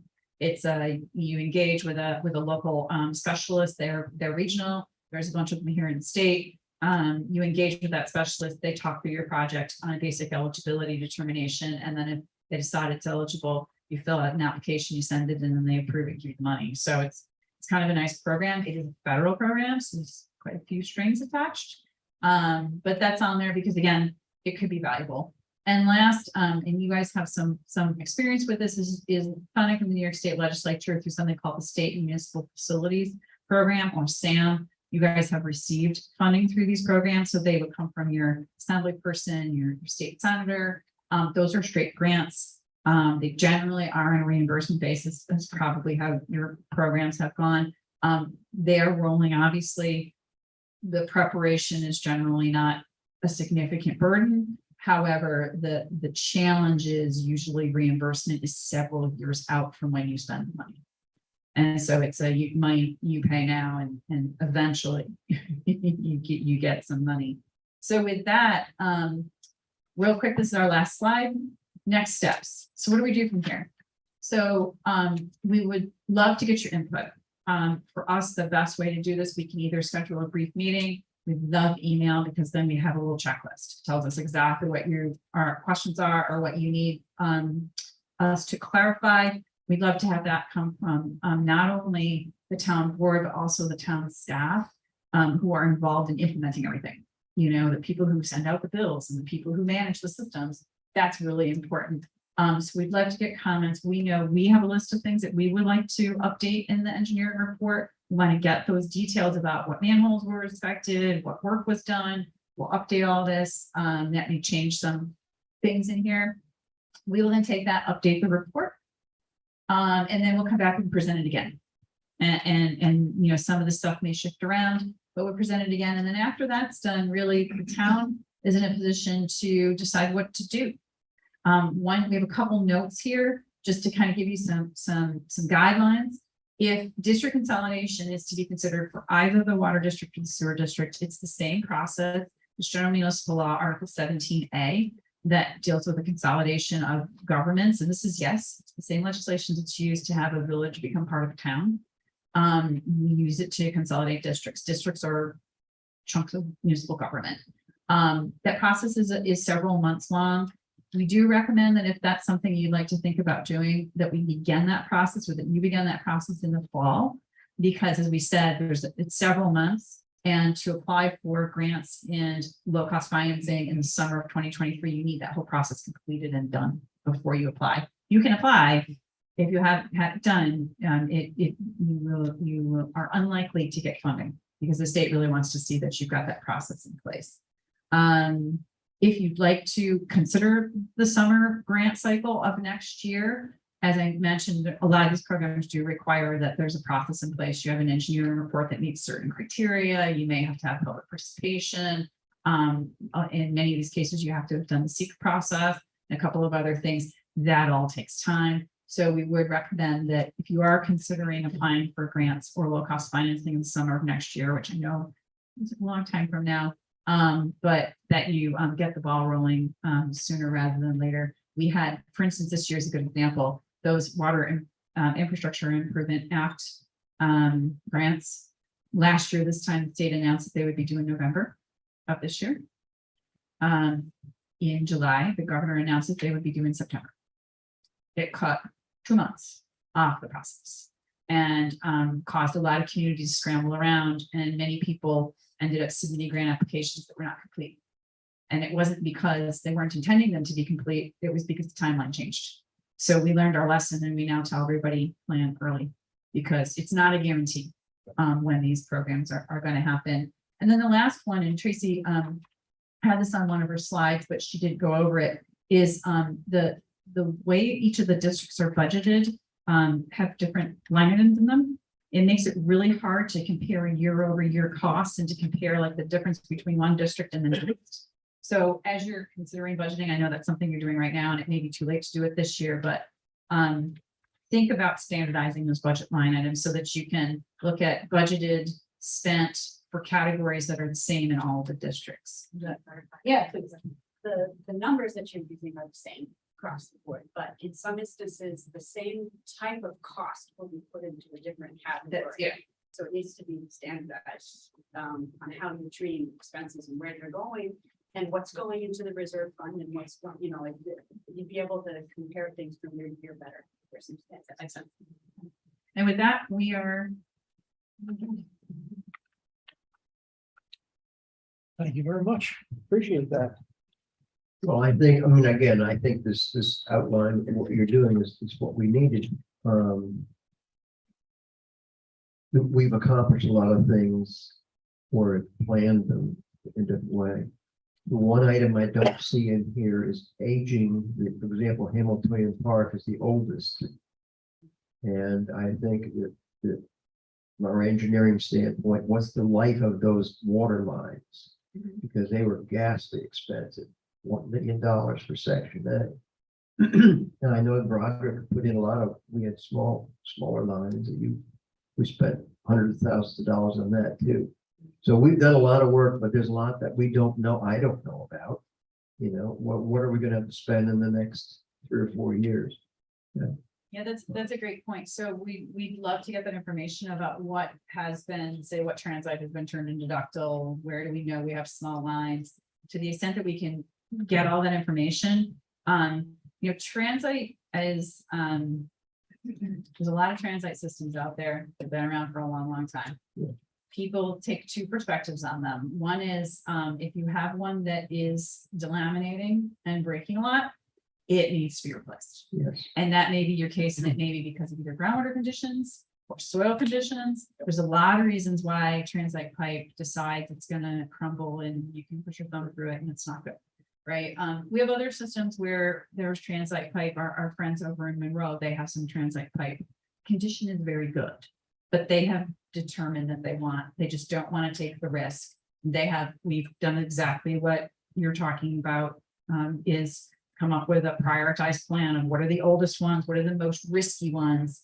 We're going to replace this one in this year, and then the next year we're going to go, to your point, with ductile iron pipe, and particularly today, right now, ductile iron pipe is outrageously expensive. Just the price a year and a half ago was expensive. Now it's out of, like, we just, Yeah, you can't get it.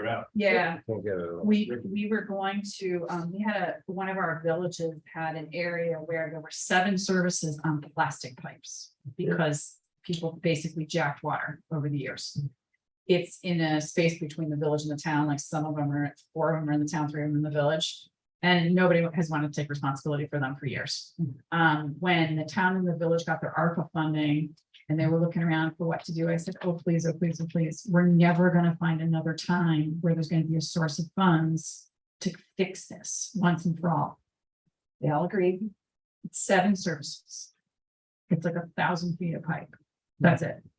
When we priced it initially with ductile, it was $700,000. Oh. So we were like, okay, that's not going to happen. Yeah. So we went back and we determined, 1, it's all clay. We could drive it. And 2, we're bringing plastic, even though we generally don't. But we need to get the project done, and we need to do it within the budget of the funds that we have. So we can, The problem with transite is ticking time bomb. it is, You it don't is. have a year, you don't have any breaks, you can go into another year, and then all of a sudden it starts breaking all over. So it's, you know, very. So the idea would be come up with like an amortization program, basically, where you plan out, certain sections, figure out what that's gonna cost, figure out either, to your point, it gets embedded in the water rates and it just becomes a ready fund, or if it's part of some other project that can attract grant funding or something else. That's one of the challenges. Interestingly, while we know it's a problem, it's when they score and rank our grant applications, it's like the very bottom 5 points, and you need like 150. It's very, they're the priorities, they kind of want piles of dead bodies in the street to give you the money, and nobody has that. So then you start working your way down from there. This kind of stuff that we're talking about, sort of maintenance stuff, is just very low on their priority list, which is unfortunate, but I think what the town is doing shows a lot of wisdom and a lot of foresight in coming up with a plan. One of the other things we've done, for example, Hamiltonian Park, we had the Heritage, and then we've got ADC, ADC Maplewood. We got hundreds of thousands of dollars from them to buy into Hamilton Park. We have $200,000 today that we haven't spent in the capital project for Hamilton Park, lining lines or whatever. Same thing with the Legoland. They put a sewer line to the village. It was $800,000 and gave it to the town. So I don't know how many more of those we have out there that we can capitalize on, but they seem to be popping up. Yeah. And if we put that with what you've got here, I think we'll do okay. So I know you have many other things on your agenda, so I'm gonna. I have a question. Yeah, I have a question too. Yeah. No, go ahead. Okay, I know you had talked about scoring, and that was really important, and I know you placed a lot of emphasis on consolidation. You know, the expense structure in each of our subdivisions varies tremendously. You had mentioned Arcadia. Well, that's a brand new water tank. I think we paid about 700,000 and change. So someone has to pay for that.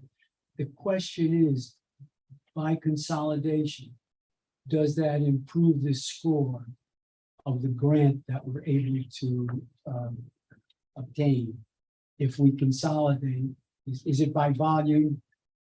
Do our chances better to getting these grants than individual subdivisions? Yeah, so it's less about the volume, but just overall, the state actually on that ranking sheet we were just talking about. If it's a system of houses, I'm talking.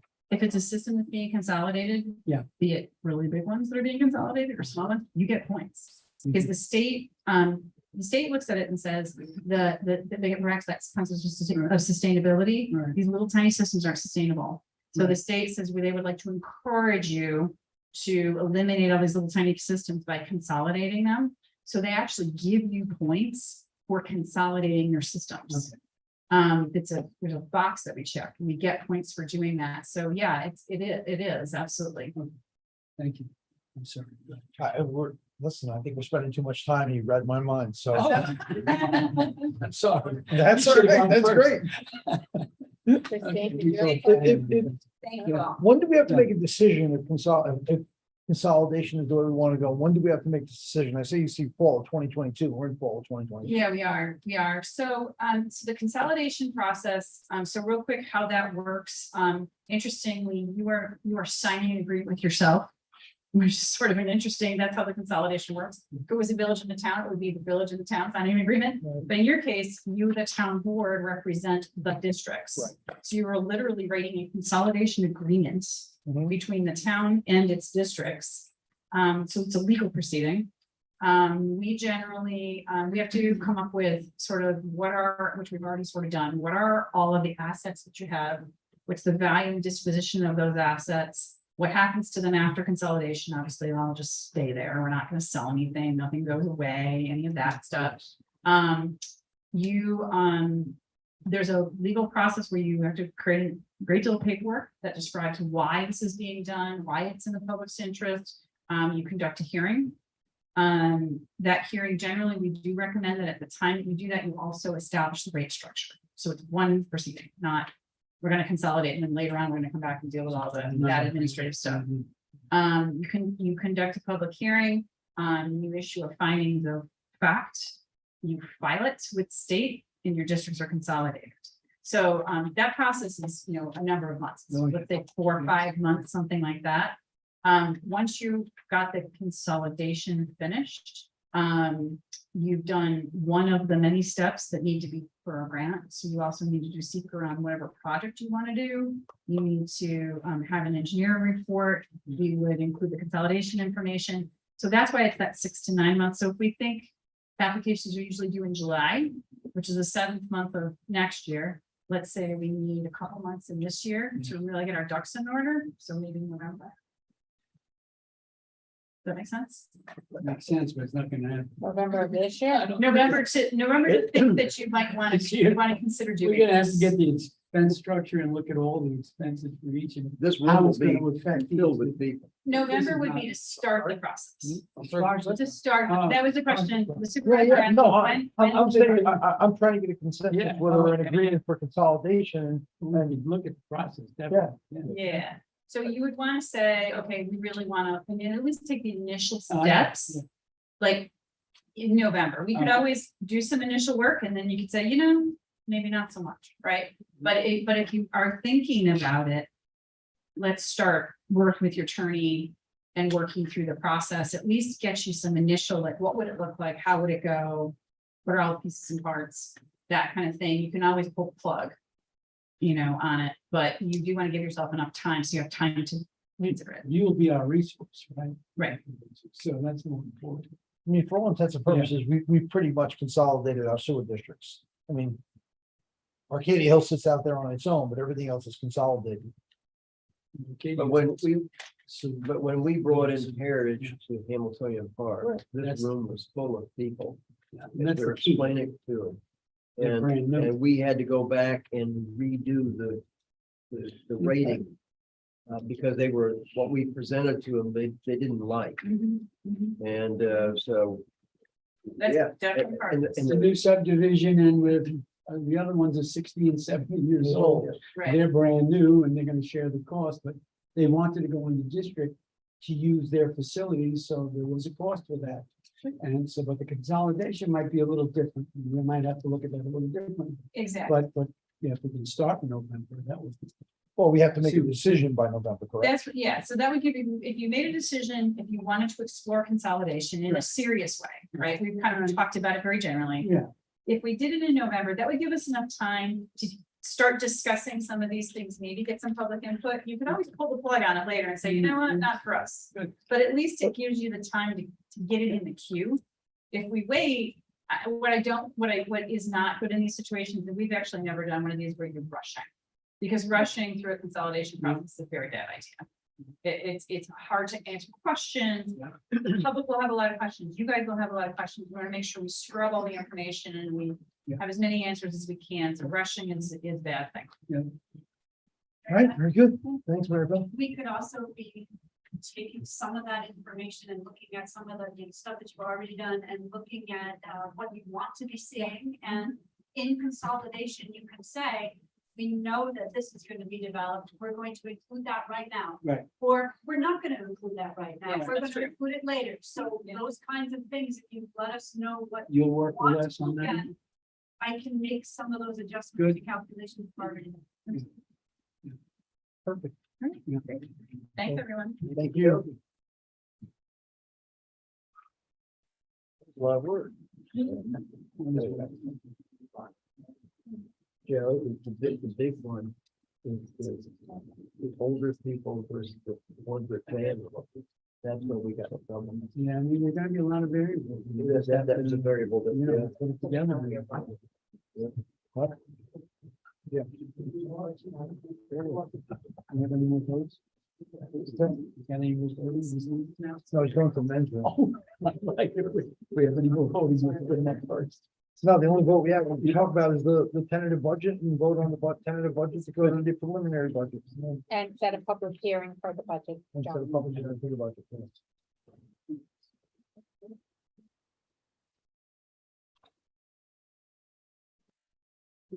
Okay, I'm gonna take 1 minute to. Sure, go ahead. It's gonna take a while. So Mary Beth, we'll touch base on the conversation. Yeah. Set a time frame up, what it's all gonna take, and then I'll go back to the board individually and we'll come up at the next meeting or the following meeting. To talk about starting the process. Okay. Oh, sounds good. Joe, do you mind if I talk to her? Sure, yeah. Sure. Yep. No, Everybody absolutely. should talk. More information. Well, yeah, you're the source of information. Yeah. I mean, on the Yeah, And fight, Sean this, and that, you should get that. together. I mean, it's difficult for us to have a board meeting, but if we want to set something up here where you come in, Sean comes in. I can invite one of the other councilmen in for the meeting and we'll talk about strategy. I mean, I think we all want to do this. We got to fix this. We got to fix it. Well, there's a lot of history there. Yeah. A lot of history. We all have the history too. So Yeah. we can all. They'll do guidance. Yep. Thanks, Mike.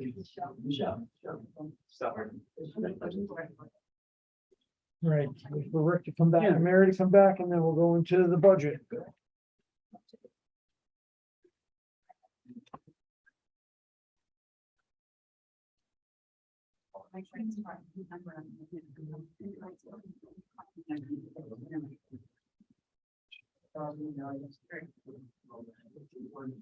My email address is on the.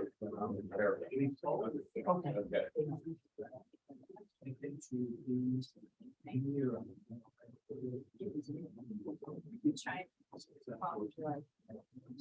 Not something that's problem.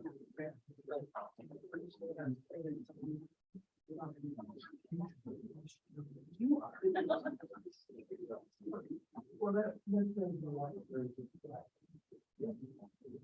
It's crazy.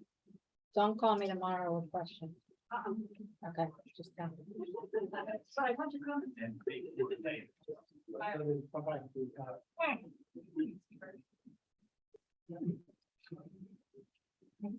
Don't pick on the town.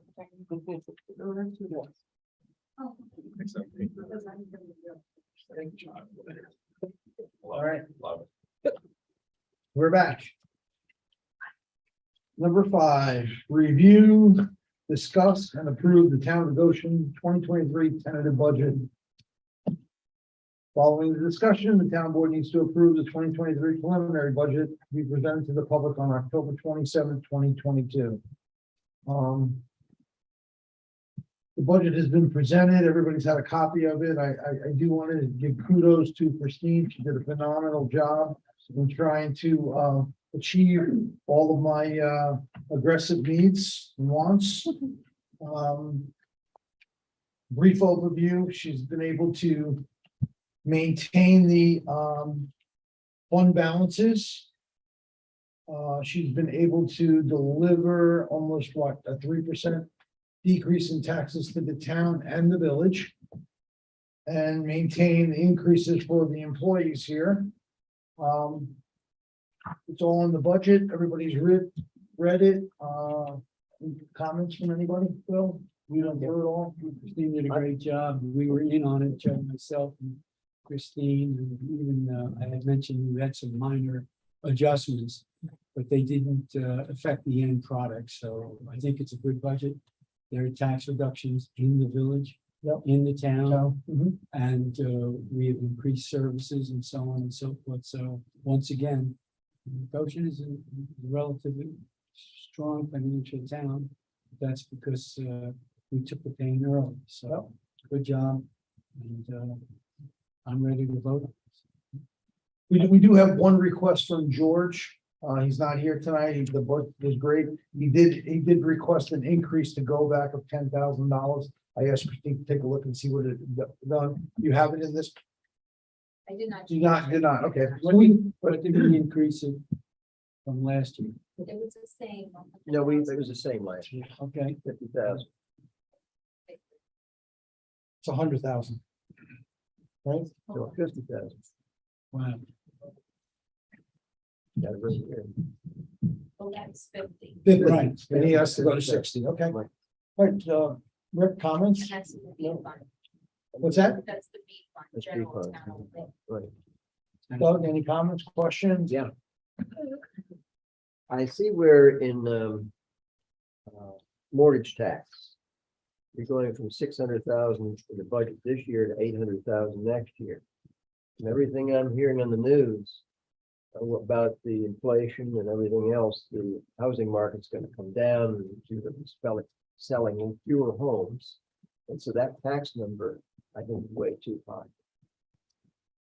I just based it on, we received 400,000. Well, I understand what you based it on, because we had a hot market, but it's been going up. But I think starting this fall and going into next year, I think you're overstating the. But we have tremendous amount of projects, commercial projects that are all coming through fruition now. And we took that into consideration also, not just the housing market. Yeah. Well, I don't. This is mortgage tax where people mortgage and it's not property taxes, mortgage tax. When you buy a house, a certain Right. percentage goes to us as. Mhm.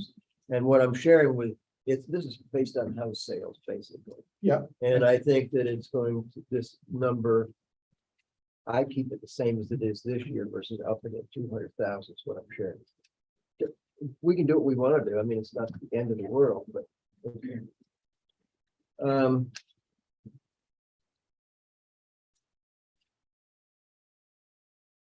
It won't get too long because there's so many pages of this.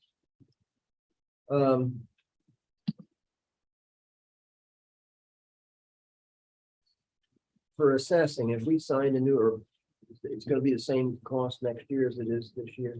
I think it's actually gonna go down because Good. we're going to, 2 employees instead of 3, Good. and, Aileen's gonna be a full-time employee. Good. Okay.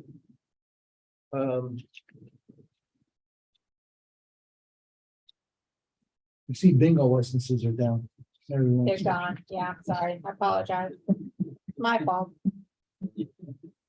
We know. I got a question on MTA tax.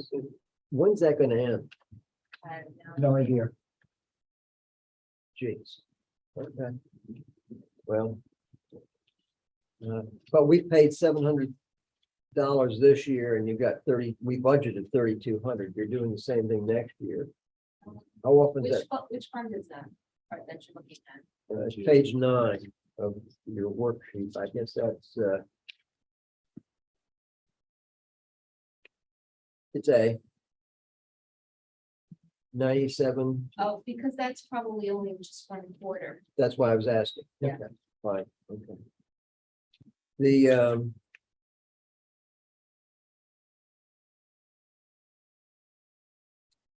B1081. Pay in lieu of taxes. That's highway. Yeah. Highway. We have 33,000 in the budget this year. You're going to 63,000 next year. What is that? That's based on all. The pilots were all graduated, like Right. what the first year. Yeah, they so it's made good. 5%, Okay, for your 10%. piece, okay. So they're Next step on the up. actual Right. agreements that we had. Okay, well, that's good. I think I want to, as you look, Doug, I want to chime in on the Yeah. mortgage tax. Yeah. Only because the price of houses has increased, there's almost no inventory. I Right. know they just raised the rate 0.75. Right. But I think that'll level off with the increase of prices of the houses. I think the mortgage tax is gonna stay. I mean, I hope I it was does. in the mortgage business. Yeah, yeah, took a time. So, and I think that's a pretty good figure. Okay. And it's not a lot of money. We're just talking No, 200,000. No, but rather than change the budget, Right. we're gonna vote on tonight. Okay, Plus it's on commercial mortgages, not just. Right. residential. okay. Yeah, you have a tremendous amount of building and stuff that's going on commercially. They're gonna be taking mortgages out on that money. Absolutely, the mortgage is gonna be higher. Higher, yeah. So, not, I mean, it's a trade-off, but I think we're okay with it. The next one is on B also. What number? It is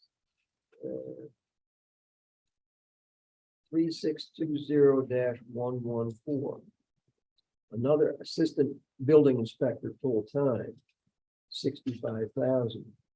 And what we have done in the past, Joe, is when like with Legoland and all these others, we didn't hire. Because when you hire somebody, it's 75 cents on a dollar in terms of benefits and everything else. We use contractors. And it worked very well. And then you pay it out of the escrow money. Yeah. And we did, for example, H2M provided us 3 or 4 inspectors for that job. And then as they didn't no longer needed, they left. Right. And we're not stuck with a full-time body here that we have to keep. You know, so that's what I'm, And I No. think we have to create a new position in order to do that, right? yeah. And that's a whole new, right? Is that- We have to go through HR. Yeah, We well, have that position in our, In yeah, our- we don't have to create it. Now, Who is it? can we use that? No, for a contract? line for it. We have a and line the for it. HR with We the have a county. line item. oh, yeah, no, okay, I Yeah. know, but this one here looks, I mean, I read this as we're going to hire next year Right, for $65,000, another Right. assistant building inspector. That's what I'm. What I'm saying, I don't think we should do that. I think what we should do is bring in a contractor, if we have a lot more work, and we do. And then when the work's over, you don't have a full, plus it's cheaper. It's not cheaper. Well, it was when we did it. Yeah, Lincoln Tully right now is 100 and, No, not Lincoln Tully. well, who's the contract, who are you gonna use? Well, we used H2M, but, and they, They're no different.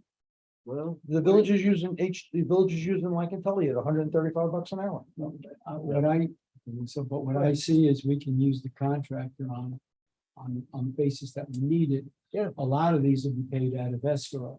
Yes. If we put a person in there, we have to pay that person no matter what. yes, And I don't know, we already have an assistant building inspector. We do. It's clean. Yeah. Already, Absolutely. so I'm not sure what the burden is. up She's there. not, she's Well, not an assistant. she didn't pass the test. Well, right. But we, not an but we, assistant building inspector. but She's an assistant. we've had as many as 4 or 5 working for us. We Amelia and these have others. tremendous growth right now. We've had it all In the along. planning process. There's no possible way that Frank is gonna be able to do everything he says he has to do and take on Amy's Kitchen and take on Legolands. They got 3 major projects on Legolands. He's asked for this, but, you know, listen, this is just a tentative to preliminary. We can bring Frank back in and let him explain it to you. But I think he's given us a pretty good understanding of why that position is needed. Well, we have the line item, we have to discuss who and what. You know, I agree. that's- The amount of paperwork and the stuff that is falling through in the building office, like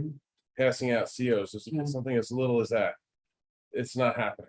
And And he can't sit there and do COs. George brought a big point too. I mean, we lack in code enforcement. Yeah. Well, we've brought in 3 people in that office in the last 2 years. Darlene, she's doing a very good job. And we brought in the guy for the fire inspections, John Terry. Right. John Terry. And then we had Nick Elia. Plus, And we had a half a dozen that we didn't pay them. The That's correct. the people we paid out of escrow, they paid. And they did wonderful work. I'm just saying, but when we went through the thinking on this a few years ago, like 2016, when we saw all this stuff, over $1 billion worth of work coming. Oh my gosh, how are we gonna do it? And Neil right away, he wanted to hire 4 or 5. We said, excuse me, and we saved a lot of money and got great services. And when the work was over, like Nick is gonna be going because his expertise was on fire safety and all that. I don't know, it's just. Well, we have the line item The right items now. in the budget, So it's still- we have the items in the budget, we We can talk about. We what can talk we about have. Frank. Okay, Yeah. all right, that's good. I think those are all I have. Yeah. But I thought you did a good job. She did a phenomenal job. Phenomenal job, hard work, a lot of hours, and me being a pain in the butt. But What? no, not me, Mary being a pain in the butt. I'm sorry. No, she achieved all the goals that we asked for. I think the town is gonna be very, very happy with a decrease in taxes. I am. Great job. Thank you. And I'd like to say one other thing too, for the boards that have gone back. When we got here, we had so much debt. We paid it off. And that's why we're where we're at. Really. We were able to build those fund balances up that we were paying for this building, we were paying for that, all kinds of things. And that is, you don't get anything for it, except a bill. Okay, but I love it. All right, so can I get a motion to approve the tentative budget and schedule the public hearing? Nope, Yeah. right, Approve the the preliminary tentative budget. I'm and sorry. the Yeah. Preliminary, hold on, do 2 separate motions.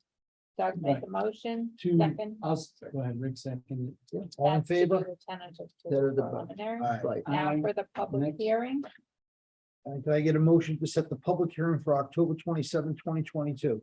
So moved. Second, all in favor? Aye. Great. Got that, Mary? got it. Bingo. Review and approve the September 8, 2022 town board minutes. I went through it. I don't have any issues with it. Anybody else? Can I get a motion to approve them? So moved. Second, Second? all in favor? Aye. Review and approve the energy rate contract. We went over this, we had M&R Associates come in, a substantial raise in electricity. It's almost what, 4 cents a kilowatt? From 8 to 12 cents, an increase of $58,000 a year in our electric bill. This is our rate for 23 months, locking it in at 12 cents per 0.12 per kilowatt, not 12 cents. Yeah, 12 cents. So it's attached in here. If anybody has any questions on it? No. Can I get a motion to approve the energy rate contract? So move. Second, all in favor? Aye. Okay, we have a request. The chief has gone out and found a part-timer that he would like to hire to replace one of the 3 part-timers. The gentleman's name is Jacob Botts. He is a part-time employee in the town of the village of Chester. Do we have any, I don't see any information. Put it in your mailbox. Yeah, no. Did you go into your I mailbox? went like mailbox. I didn't see it. Oh, okay. Yeah. By the way, I took a breakfast yesterday morning with the chamber. Steve, no. Steve Nobby, About yep. availability of people to work. Yeah. And there are none. They're now looking for disabled people and people who have been in prison and they come out of prison. Our nation does not, and in particular with placement, things like that. You can get a retiree or something, but I think going forward, it's going to, based on what I heard him say, it's going to be very difficult. To include highway too, and things like that. All right, without objection, can I get a move? I'll make a motion that we, approve the, Hiring. of the Second, Second, all in favor? Aye. I'm gonna skip over 9 because we're gonna go into executive session on that. I'm gonna go to finance. Discuss and approve a motion to authorize the supervisor to pay accounts payable check run on September 22nd, 2022, in the amount of $1,027,638.80. They get a motion? So moved. so move. Second? Doug, Yeah. all in favor? Aye. Discuss and approve a motion to authorize the supervisor to pay workers' comp claims in the amount of $1,921.92. They get a motion? So moved. Second, Second. all in favor? Aye. Aye. You want to do privilege of the? Yeah, I'm gonna do privilege of the floor because we're gonna go into executive session, not to return. Okay. Keith? That's great. You can hit your head on that before. Keith Roddy, Village of Goshen resident, speaking regarding the rooms at Saliki. I watched the video of the September 8th town board meeting during which the rooms at Saliki were discussed and subsequently a vote taken approving demolition of the rooms.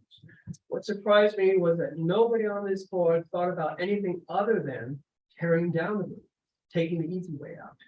Not one of you brought up the other solution, to take care of the issues being hazardous, to just fix them. You guys get a lot of money and sit on the board to make decisions. You should not be making knee-jerk decisions, especially those based on personal feelings. You should be putting a good deal more time and effort into making these types of decisions. And when necessary, which is the case with the rooms, get all the information that's needed to make the right decision. Based on my posting on Facebook, letting people know what you were planning to do, the majority of residents who posted are totally against tearing down the rooms. They add beauty and charm to the park. Sorry, none of you can see that. People enjoy the rooms, have picnics there, read books there, hang out. And yes, take pictures in front of the rooms and do so not because they're an eyesore, but because they're interesting and historical and add character to this park. The rooms truly are the heart of the park. What's really disappointing is that Joint Rec already had funds set aside to take care of the rooms several years ago. They budgeted money knowing that they needed to do something, but they dropped the ball. They never hired anybody to do whatever work was necessary. The town board, since Doug took over many years ago, has neglected this part. Back then, the school building, the tower behind, they were intact. You know, the library was considering using that building. There were tours given. So, and back then you could see the lake, but you really can't see the lake because of the overgrown rushes. And the paths were pretty stable. But since that time, because you didn't provide the money or a joint rec didn't ask for the money, I'm not sure what went on there. But since that time, the school building has fallen apart. The tower behind, which was intact, which could have been used for certain things, and it's just was a beautiful tower. That's been taken down. Can't see the lake anymore. The paths are just disintegrated asphalt and holes in them. And now we might possibly lose the roads. If you guys continue thinking you need to just tear them down and not fix them. If he had only gotten the school building roof repaired or the tower repaired, would have saved $1 million or whatever you spent just tearing it down. It was a good building, it was, and you just because of your penny wise, pound foolish way of budgeting, you let it fall apart. If you and the joint rec are the caretakers of this park, you need to start taking care of it. Regardless of the damage already done by prior boards, you shouldn't be spending money on pickleboard courts when so much still needs to be done in this park.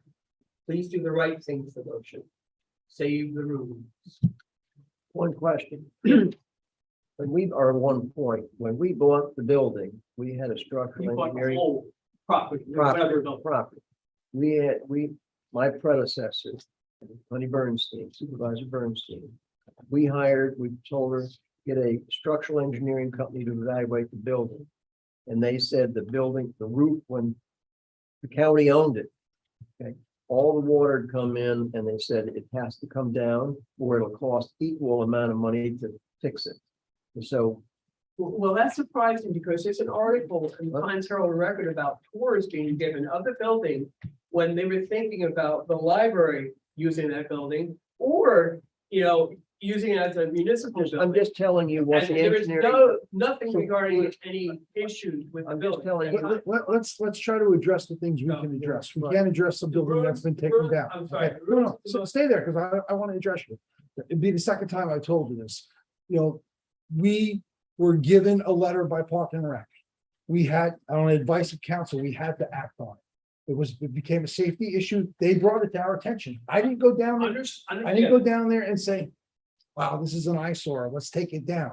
I think it has beauty to it. Don't get me wrong. But when it's addressed to this board and we have an issue of liability on advice of council, we have to act on it.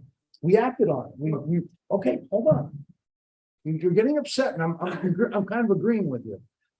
We acted on it the only way we could act on it. We set aside money to take it down. Then I went back to the Park and Rec meeting. There was enough people there that spoke in favor of it. What did I say? I told the Park and Rec, we will allocate the money to fix it. Go ahead and get us some estimates, figure out what it's going to take to fix it, and we will fix it. I said in the intro, put a fence around it now so there is no liability. Yes. So we're doing everything that we can. So I do take a little bit of offense to the fact that, we're not doing it. I only got here 9 months ago. I only know of the video where you voted to tear it down.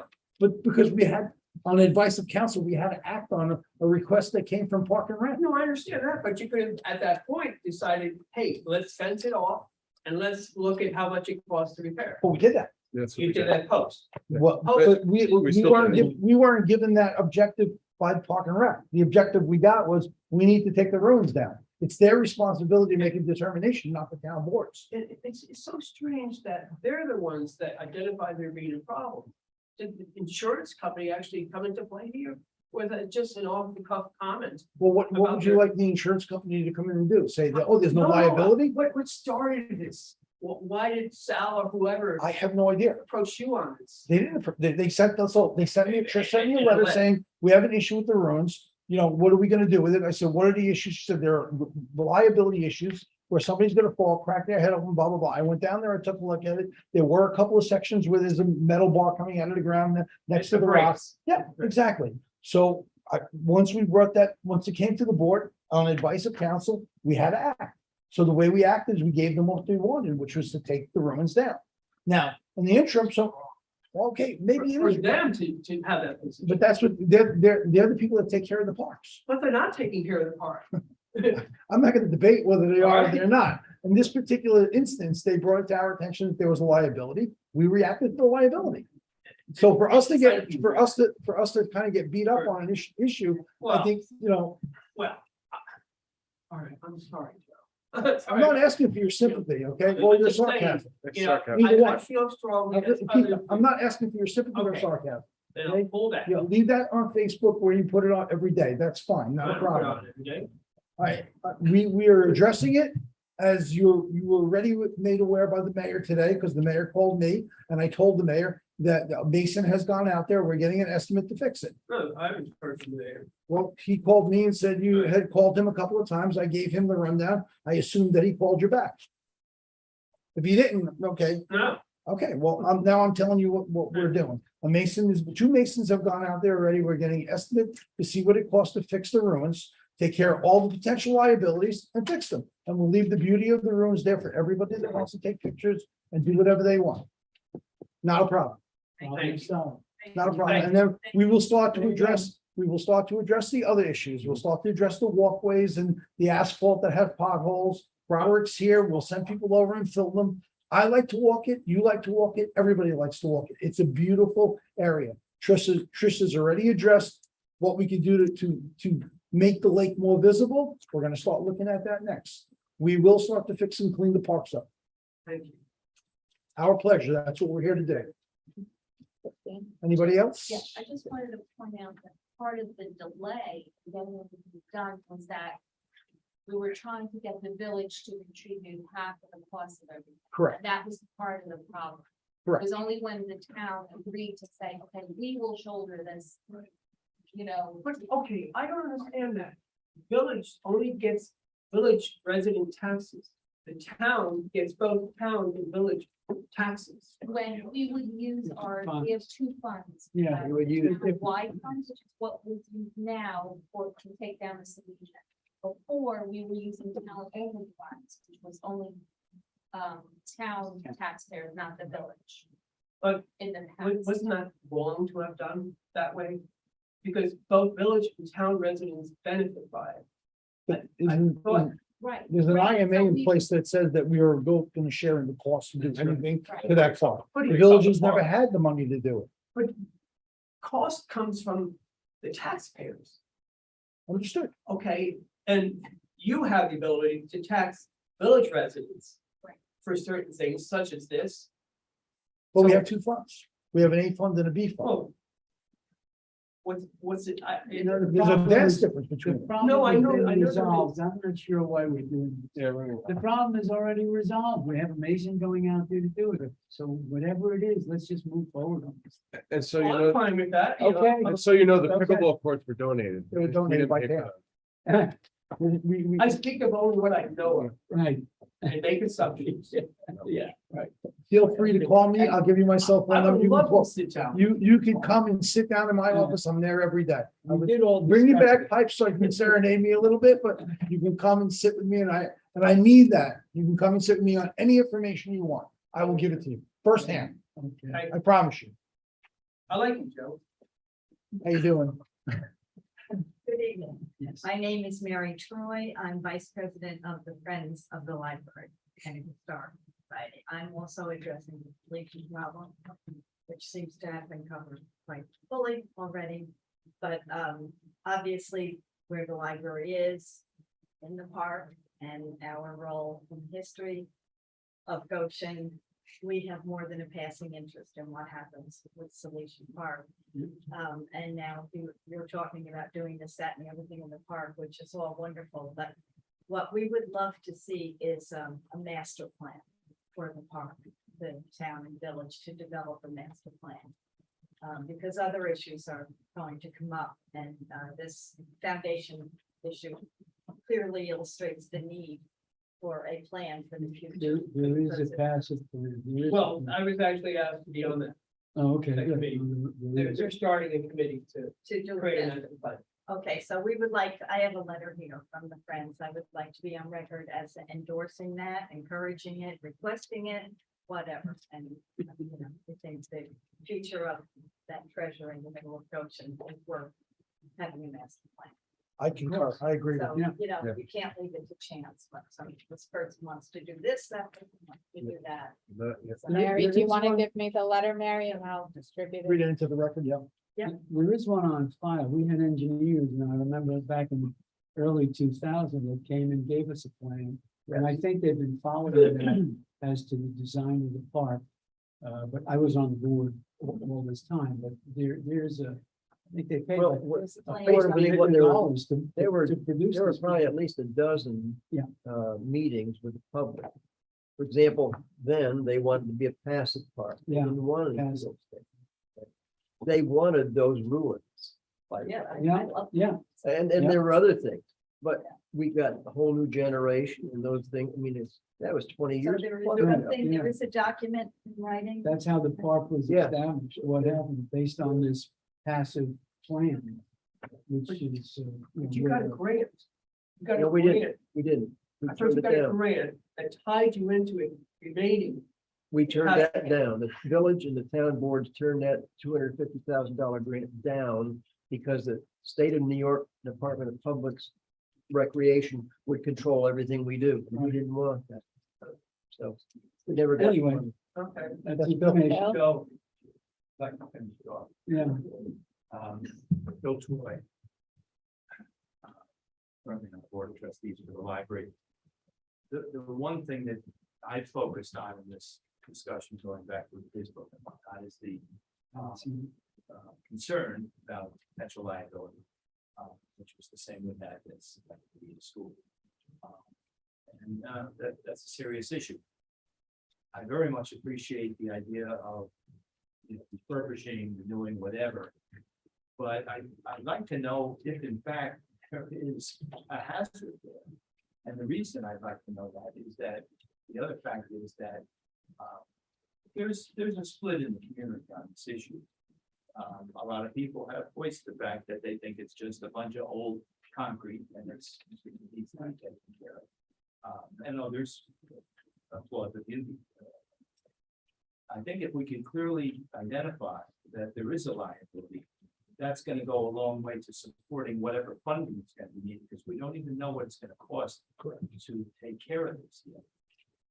And that could become yet another issue, cost of that. So I'm just suggesting it might be worthwhile, and I don't know how that's done, but to get somebody to say yay or nay, we do have a. So relative to cost, we have a cost to remove everything. We went out to bid, we have a cost to that. We're waiting on the cost for the masons to tell us what it's gonna cost to fix it and make it safe. Then we can have a discussion on which way we can go with it. I mean, you're right, they're both sides of the story. Some people understand the beauty of it, some people think it's a bunch of rocks sitting on a corner that, an engaged couple hop up on and take some nice pictures. Whatever the case may be, as long as it's safe, that's all we care about. That's the main thing. That's how, we will address it. Good, thank you. Yes. Thank you for saving the room. Normal language, 225 Scotchtown Road. I just wanted to know, in the budget, how much did Joint Rec receive in the budget?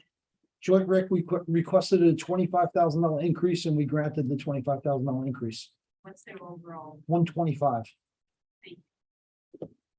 That's from the town. from the town. Yeah, and the village, they get 80,000 from the village, but my understanding with the mayor's, he's also increasing his side. Thank you. Yeah, the village has been for the last several years is getting less than the town. Yes, sir. Okay, Jim Langlois again. I just wanted to thank you for taking down, working with the village. And all the people that worked together to get the school taken down. They did a great job. It looks really fantastic. Obviously, there's more work to be done to turn it into a usable space, but I really appreciate, and I also want to say, I particularly appreciate the fact, Joe, that you came to a joint rec meeting expecting one thing, getting something different. And how quickly that you turned that around, got a fence up, got your masons of it. I mean, that was very fast and very productive, and it's appreciated. I do think that the way to get away from all that kind of having to deal with things so quickly is to get the master plan back up and running, updated. It probably needs enormous updating. But I think a master plan for both Salesian and from the conversations I've heard at the joint rec meeting, I think that master plan, I think joint rec should have a master plan for all the farms. Because if you do something over here, you don't need to do it over there, et cetera. And kind of along the lines that you were talking about with sewage and water system earlier, you may have to say, we can do this much next year. This one's gonna be 3 years out, et cetera. In other words, do a multi-year plan for maintaining things, because the last thing you want to do is spend money and then let it deteriorate. Agreed. That happens a lot. So I thank you all for getting us to the point we're at now. I really appreciate it. Thank you. You know, I'd like to talk about that. Bill Cantorino, 2 years ago, started this process. He went out and got companies, how much asbestos is in here, and this, that, and all that. And finally got it to the point where we could vote on, take it down and know what we were doing. So we've done that, and Phil put many, many hours.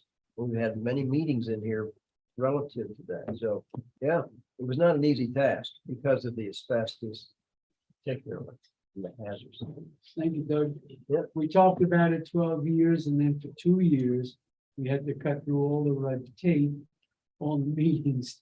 And it took 2 years to get it down, but we did talk about it for like 12 years.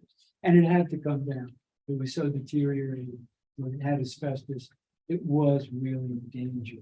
So thank you for acknowledging that. Anything else from the public? Thank you very much. Thank you. Can I have a motion to close the September 22nd, No. 2022? Not yet. No, You we're want to gonna make go a motion executive to? session. go into Oh, I'm executive sorry. session? Yep, I have With to the make a motion to intention go of into not- executive session to not come back. Yes. Can I have that motion? Personnel. So moved. So moved. Second, all in favor? I Aye. I have a motion to close the September 22nd, 2022 meeting. You closed it already. You told me not to. Well, You told me not Give to. us the motion to go into executive session. You Bill? gotta come out of it next month. Technical You gotta come out of the executive Exactly. session. we can close it when we. No, come back. you can go into executive session And- with the intent To of not not to come back. returning. That's So right. this way I don't have, Sitting here, doesn't have to be here. That's right. unless you want me to stay in, is there gonna be a vote? Well, I guess I won't know until we go in there, right? So maybe you should stay. No. I don't believe there will. No, Rod, did we get started today? already? I'm sorry, Did but you do who anything? gave me the motion? I missed it. For it to go in. Bill? Phil. And who's second? I said in favor of. And you said that you. Can I show you something? Yes. That was the motion. And now we- It's here, so Hold on one second, guys. let me know when the cameras are in. All please.